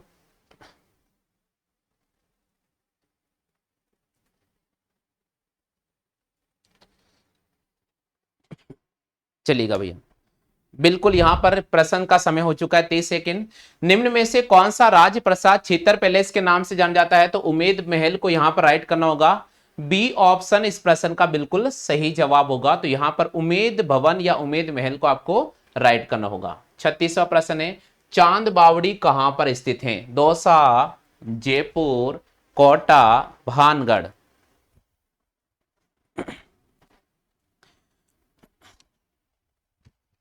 36वां प्रश्न है आपके सामने।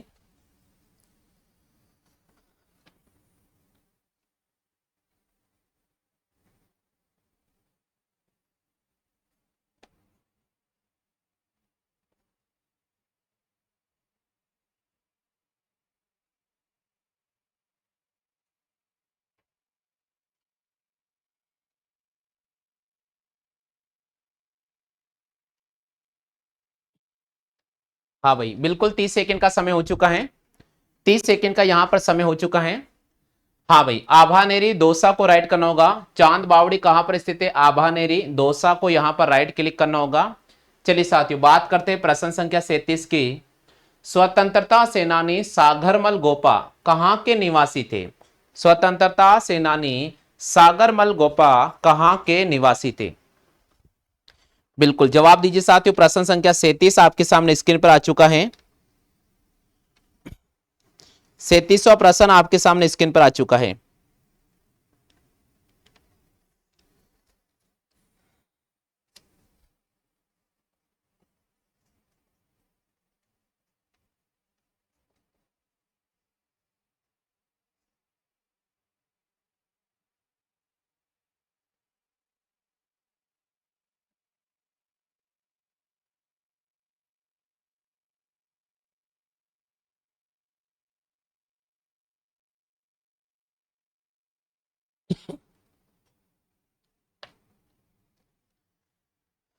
चलिएगा, बहुत अच्छी बात है। जैसलमेर को यहां पर राइट क्लिक करना होगा। स्वतंत्रता सेनानी सागरमल गोपा कहां के निवासी थे? तो बिल्कुल यहां पर आपको जैसलमेर को राइट क्लिक करना होगा। जैसलमेर इस प्रश्न का बिल्कुल सही जवाब होगा। चलिए भाई, बात करते हैं प्रश्न संख्या 38 की तरफ। राजस्थान में 1857 के विद्रोह का प्रथम जो संघर्ष है वो कहां पर हुआ था? राजस्थान में 1857 की कहानी का जो प्रथम विद्रोह हुआ था वो कहां हुआ था, ये आपसे प्रश्न पूछ रहे हैं।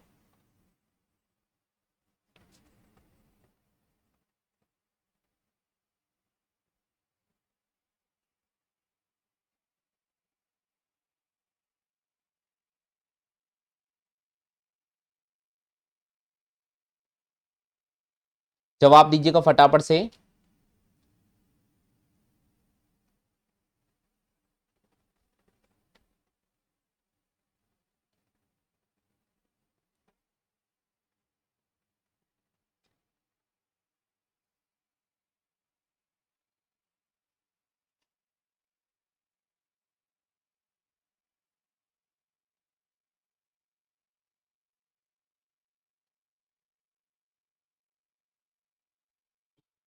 चलिएगा, बहुत अच्छी बात है, समय हो चुका है।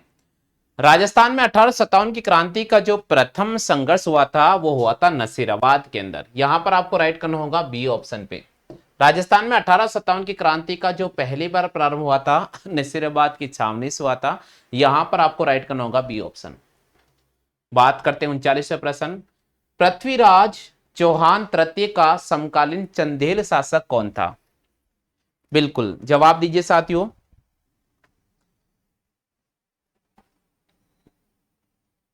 पृथ्वीराज चौहान तृतीय का समकालीन शासक कौन था? प्रश्न संख्या 39 आपके सामने स्क्रीन पर है। जवाब दीजिए फटाफट से। केवल 30 सेकंड का समय है आपके पास में।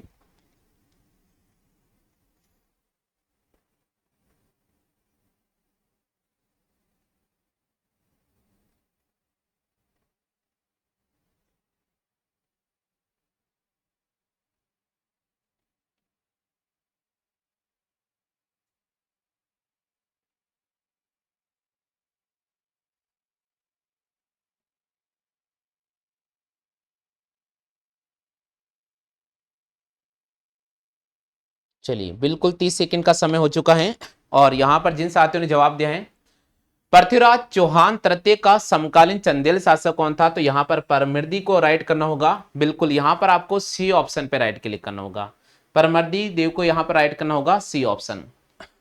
और लास्ट है आपके सामने 40वां क्वेश्चन है, उसके बाद आपको फोर्थ पैनल का रिजल्ट घोषित किया जाएगा कि 40 में से आपके कितने नंबर आए हैं। तो एक बार सभी साथियों से निवेदन में करता हूं, पहले आप 40वें का जवाब दीजिएगा, पहले आप 40वें का जवाब दीजिएगा और फिर हम आपके सामने डिक्लेयर करते हैं आज के इस 40 में से कौन चल रहा है भाई टॉप पे। हाँ भाई टॉप पे कौन चल रहा है देखते हैं यहां पर।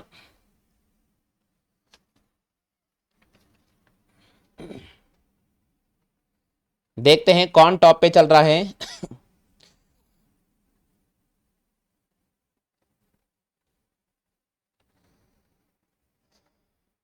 30 सेकंड का समय है और अगर आप 30 सेकंड के बाद अगर आंसर टाइप कर रहे हो तो शायद आंसर काउंट नहीं किया जाएगा। मैंने पहले ही कहा था आपको, मैंने पहले ही कहा था कि आपको थोड़ा स्पीड बढ़ाना होगा, बिल्कुल स्पीड बढ़ाना होगा आपको, मैंने पहले ही कहा था आपको। प्रिया जी हमारे चैनल पर जुड़े हैं, बहुत बहुत स्वागत है। वंदना यादव बहुत बहुत स्वागत है। लीला कुमारी हमारे चैनल पर जुड़ चुके हैं, आपका भी बहुत बहुत स्वागत है। कृष्णा देवी जी बहुत बहुत स्वागत है। आशा आपका भी बहुत बहुत स्वागत है। विजेंद्र भैया आपका भी बहुत बहुत स्वागत है। लोकेश चौधरी आपका बहुत बहुत स्वागत है। और सिमरन जी आपका भी बहुत बहुत स्वागत है जी। जीतू प्रजापत आपका भी बहुत बहुत स्वागत है। चलिएगा भैया, तो सभी साथियों ने आंसर दे दिया है, यहां पर हमें राइट करना होगा। प्रश्न संख्या 40 की बात करते हैं। 40वां क्वेश्चन है, बहुत इंपॉर्टेंट क्वेश्चन है, बहुत ही शानदार क्वेश्चन है। देखते हैं कितने साथी प्रश्न संख्या 40 का सही जवाब दे पा रहे हैं।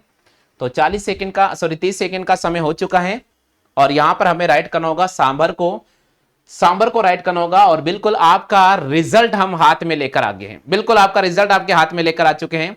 तो चलिए साथियों डिक्लेयर कर रहा हूं मैं आपके सामने, देखते हैं कौन स्टूडेंट बाजी मार रहा है। धड़कनें दिल की बिल्कुल तेज होगी, मानता हूं कि दिल की धड़कन आपकी तेज होगी, लेकिन ये रिजल्ट बहुत इंपॉर्टेंट है। हाँ हो सकता है कि जब मैं आपके सामने ये पेपर दिखाऊं तो दिख नहीं रहा होगा, लेकिन यहां पर क्यों कारण है कि ये व्हाइट पेपर है, इस पर रिजल्ट आपको पेंसिल से लिखा गया है, तो यहां शो नहीं होगा, लेकिन यहां पर मैं आपको नंबर बता रहा हूं। चलिए भैया देखते हैं कितने साथियों कितना आए हैं। हाँ भाई सबसे पहले तो आप अपने स्तर पर रिजल्ट आपका नंबर काउंट कर दीजिएगा। आपसे निवेदन है कि आपके कितने नंबर आए हैं एक बार आप अपने स्तर पर बता दीजिएगा। एक बार भैया आप अपने स्तर पर बता दीजिएगा कि आपके कितने नंबर आए हैं, जल्दी से बता दो। ईमानदारी की परीक्षा यहां पर चल रही है और देखते हैं कि इस ईमानदारी की परीक्षा में कौन ईमानदार टॉप करता है।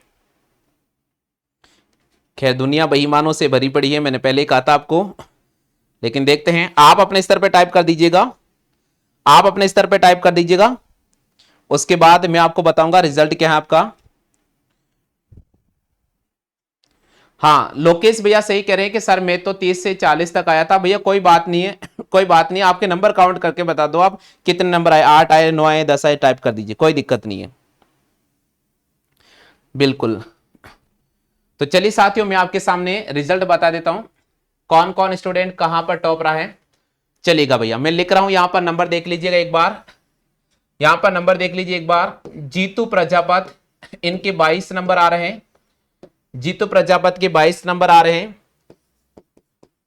सत्य भैया के 24 नंबर आ रहे हैं।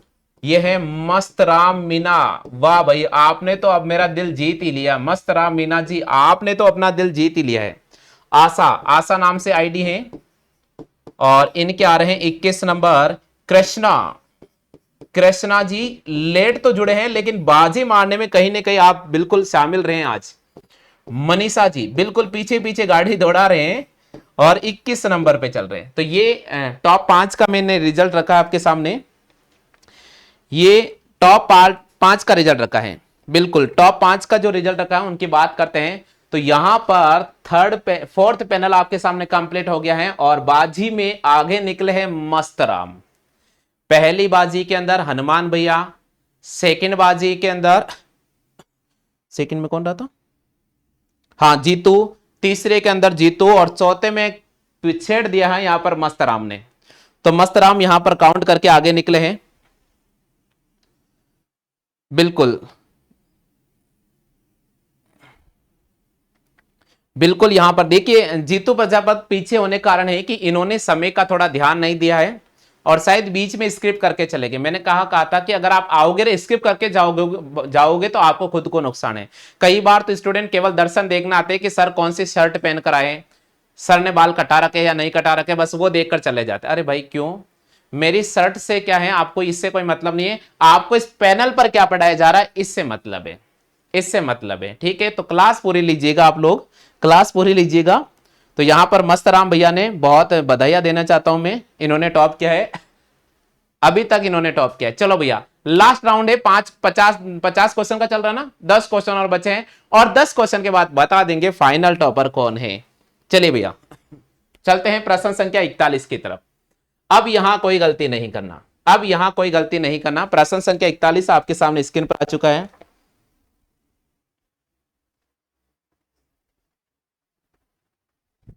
हाँ अभी और चल रहा है, अभी और चल रहा है। चलिएगा प्रश्न संख्या 41 का जवाब दीजिएगा, प्रश्न संख्या 41 का जवाब दीजिएगा।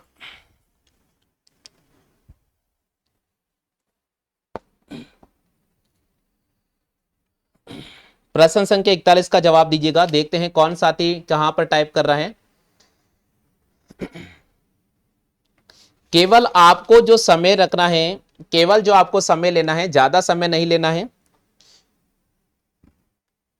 11 जून 1681 में औरंगजेब के बागी पुत्र अकबर को दुर्गादास किस मराठा सरदार के दरबार में कोंकण साथ ले गया था?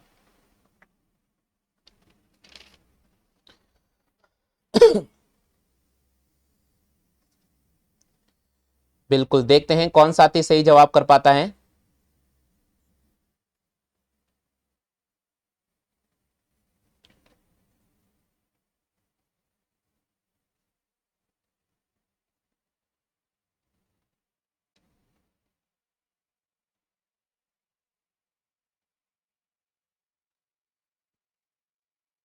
बिल्कुल 30 सेकंड का समय हो चुका है और जिन साथियों ने आंसर रिस्पॉन्स किया बहुत अच्छी बात है।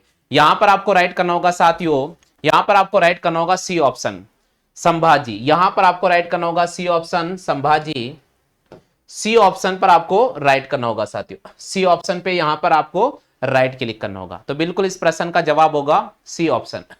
चलिए भैया बात करते हैं नेक्स्ट प्रश्न संख्या 42 की तरफ। 42वां प्रश्न है आपके सामने स्क्रीन पर, 42वां प्रश्न है आपके सामने स्क्रीन पर कि निम्न में से कौन सा मंदिर चित्तौड़गढ़ दुर्ग में स्थित नहीं है?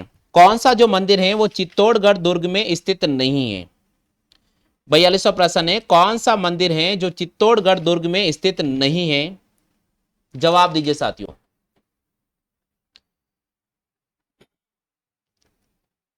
कौन सा मंदिर है जो चित्तौड़गढ़ दुर्ग में स्थित नहीं है? 30 सेकंड का समय आपके पास में।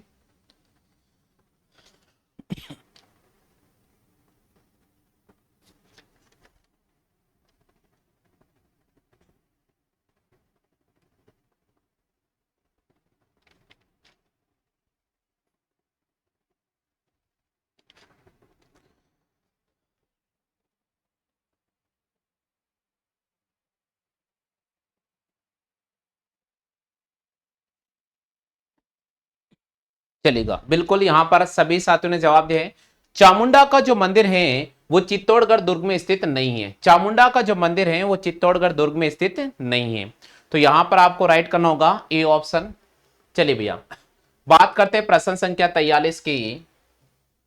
मारवाड़ी शैली में, मारवाड़ी शैली में साहित्य रूप को कहा जाता है? मारवाड़ी शैली में साहित्य रूप को क्या कहा जाता है? हाँ भाई 43वां प्रश्न है मारवाड़ी शैली में साहित्य रूप को क्या कहा जाता है?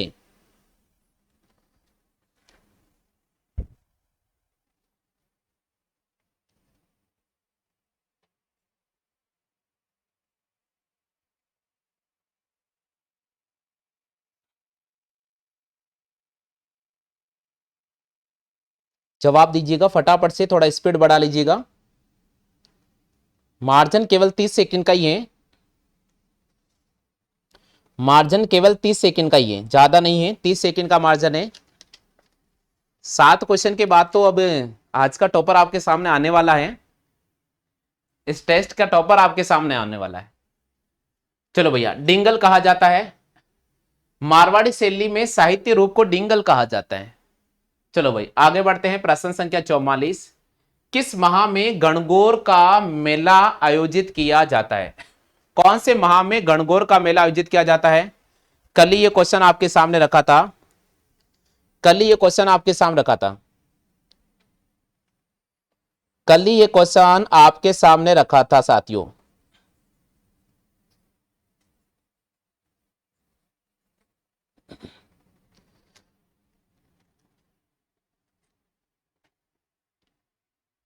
बिल्कुल, 30 सेकंड का समय कंप्लीट हो चुका है भैया। किस माह में गणगौर का त्योहार मनाया जाता है? चैत्र माह में। चैत्र माह के अंदर गणगौर का त्योहार मनाया जाता है। बिल्कुल, ए ऑप्शन सभी साथियों ने चयन कर लिया है। 45वां प्रश्न, राज प्रशस्ति के लेखक कौन है? राज प्रशस्ति के लेखक कौन है? यह सवाल है। 30 सेकंड का कंपटीशन है, केवल मात्र 30 सेकंड का कंपटीशन है, केवल मात्र 30 सेकंड का। राज प्रशस्ति के लेखक कौन है?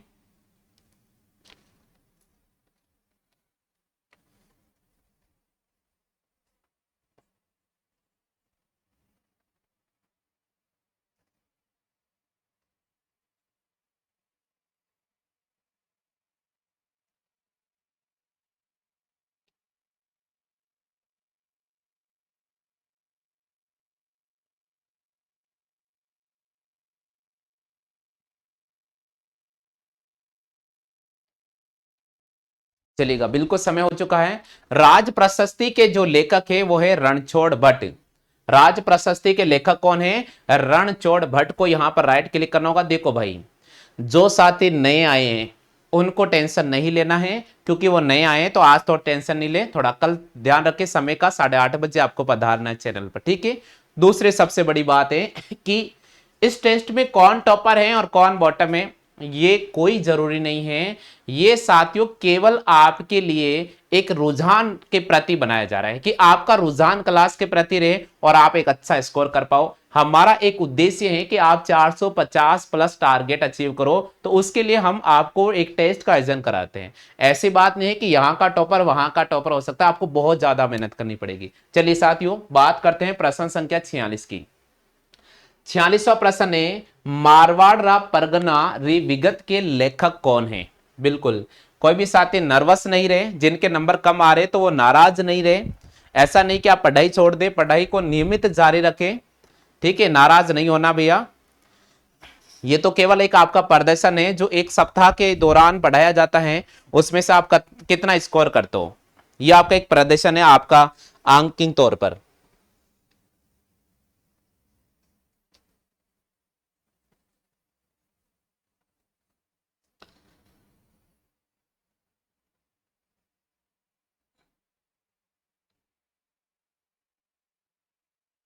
चल दी गई, यहां पर क्वेश्चन दिया है मारवाड़ परगना विकत के लेखक कौन है? तो बिल्कुल यहां पर सही जवाब दिया है। बिल्कुल, काफी स्टूडेंट के सही जवाब आ गया है, मुहनोत नैन्सी। बिल्कुल यहां पर आपको राइट करना होगा सी ऑप्शन पे। और बात करते हैं प्रश्न संख्या 47। प्राचीन काल में निम्न में से किस स्थान को ताम्रवती नगरी के नाम से जाना जाता था?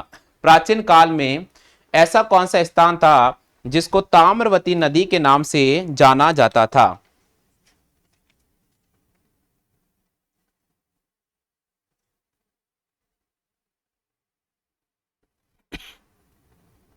प्राचीन काल में ऐसी कौन सी नगरी है जिसको ताम्रवती के नाम से जाना जाता था?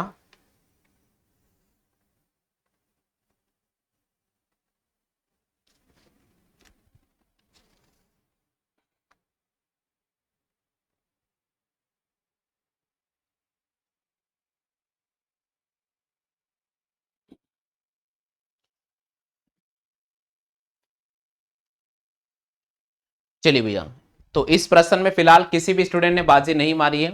देखो क्वेश्चन यहां ये नहीं बोल रहा है कि ताम्रवती नगरी कौन सी है। अगर ताम्रवती नगरी के नाम से जाना जाता है तो आप गणेश्वर को राइट कर सकते थे, लेकिन यहां बोल रहा है क्वेश्चन की प्राचीन काल में निम्नलिखित में से किस स्थान को, प्राचीन काल में निम्नलिखित में से किस स्थान को, क्वेश्चन का लैंग्वेज पढ़ो आप, क्वेश्चन का लैंग्वेज पढ़िए आप, आराम से पढ़िएगा। फिलहाल जहां तक मैं देख पा रहा हूं किसी भी साथी ने सही जवाब नहीं दिया, यहां पर आहड़ को राइट करना होगा। देखिए भैया मैं आपको बता देता हूं, आप चाहे तो पेपर डाउनलोड कर लेना, आप चाहो तो पेपर डाउनलोड कर लेना। प्रयोगशाला का पेपर हुआ था, उसमें एक क्वेश्चन पूछा गया था और ये आहड़ को इन्होंने राइट माना था, क्योंकि यहां बोल रहा प्राचीन काल में निम्नलिखित में से किस स्थान को ताम्रवती के नाम से जाना जाता है। इसका मतलब आहड़ पर खुदाई के दौरान ताम्र पाषाण के मृत भांड मिले थे, वहां पर तांबे के बने हुए धातु औजार मिले थे, इसलिए प्राचीन काल में उसको शायद ताम्रवती नगरी के नाम से जाना जाता। हालांकि गणेश्वर अगर ऐसा बोलता है कि ताम्रवती नगरी कौन सी है, तो आप गणेश्वर को राइट करते हैं। यहां प्राचीन काल दिया है, इसलिए प्रश्न को ए ऑप्शन यहां पर राइट माना गया है। चलिएगा बात करते हैं प्रश्न संख्या 48। फिर एक बार फिर भी अगर कोई डाउट रहेगा तो मैं इसको एक बार और देख लूंगा, लेकिन जहां तक बोर्ड का आंसर है वो मैंने आपके सामने रखा है। हाँ जी भैया, अगला क्वेश्चन है राजस्थान में ओजियाना,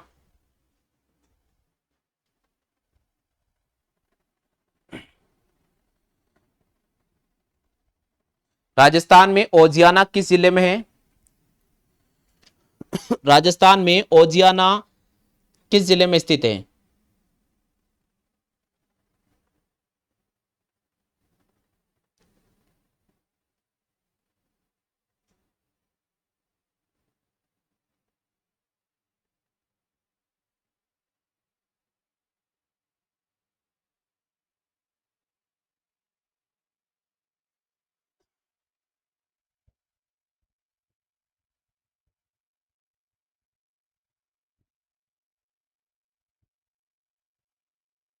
चलिएगा, बिल्कुल यहां पर ओजियाना भिलवाड़ा को राइट करना होगा।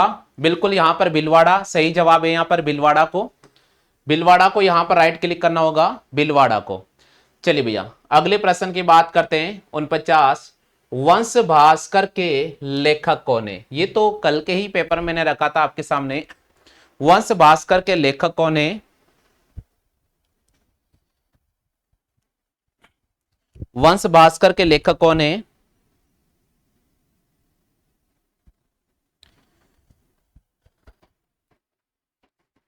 बिल्कुल सही जवाब दिया है। 30 सेकंड का आपके पास में एक टारगेट समय रखा था, 30 सेकंड का आपके सामने टारगेट समय रखा था, बिल्कुल सही जवाब दिया है यहां पर सूर्यमल मिश्रण।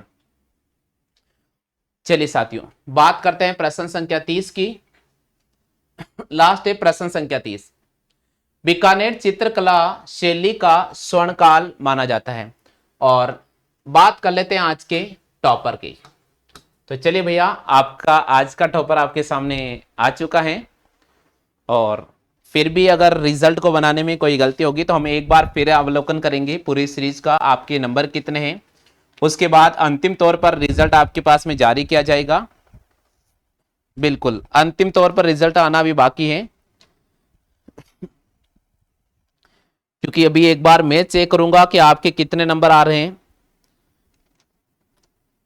ठीक है साथियों, तो बिल्कुल यहां पर सभी साथियों ने ए ऑप्शन रिस्पॉन्स किया है। बीकानेर चित्रकला शैली का स्वर्णकाल माना जाता है, यहां पर अनूप सिंह बिल्कुल सही। चलिएगा भैया आपके अपने अपने नंबर बता दीजिएगा, आपके अपने नंबर बता दीजिएगा।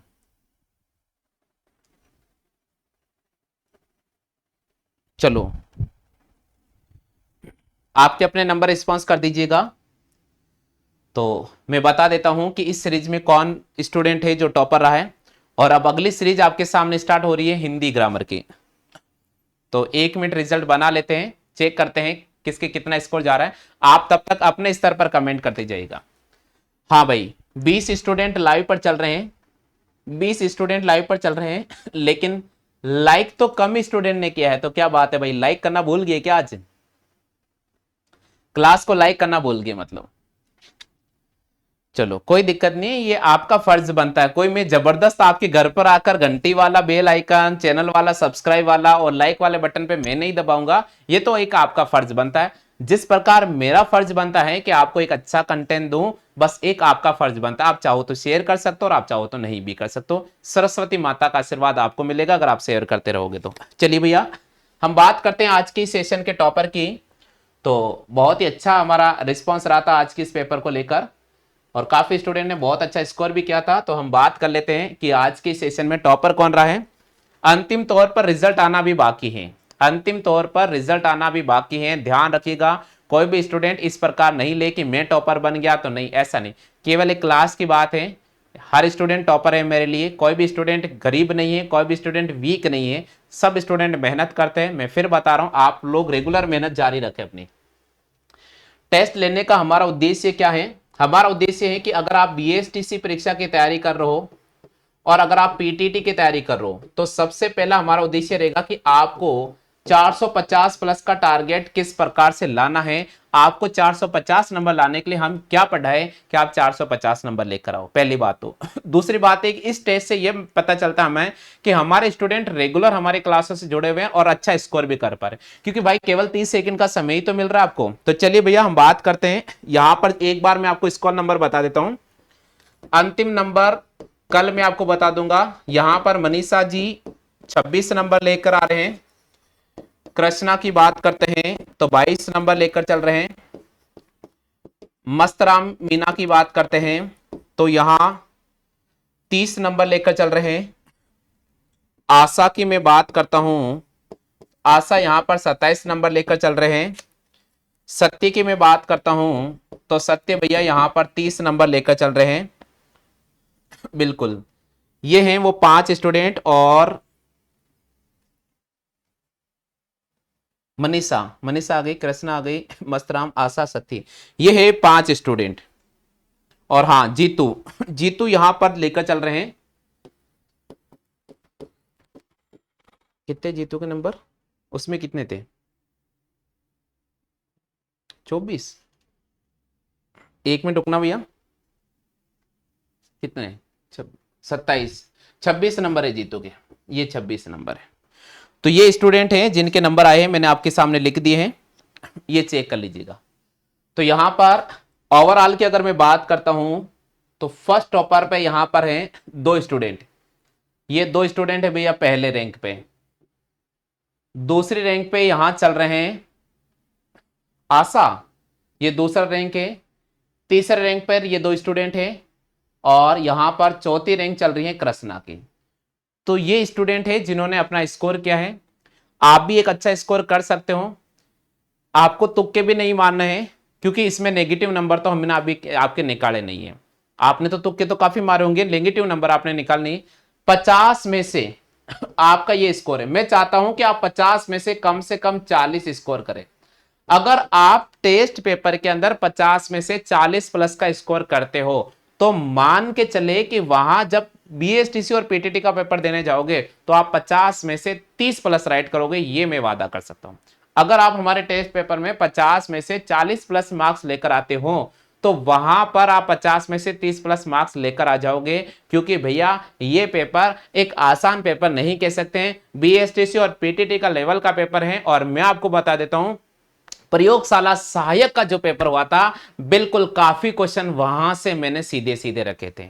तो काफी क्वेश्चन प्रयोगशाला सहायक का जो पेपर हुआ था वहां से लिया गया प्रश्न है। ऐसी बात नहीं है कि क्वेश्चन बहुत इजी लेवल के थे, हायर लेवल के क्वेश्चन भी थे, ऐसी कोई बात नहीं है। तो आप ध्यान रखिएगा सभी साथियों को। चलिएगा, अब मैं आपके सामने हिंदी ग्रामर क्लास लेकर आ रहा हूं।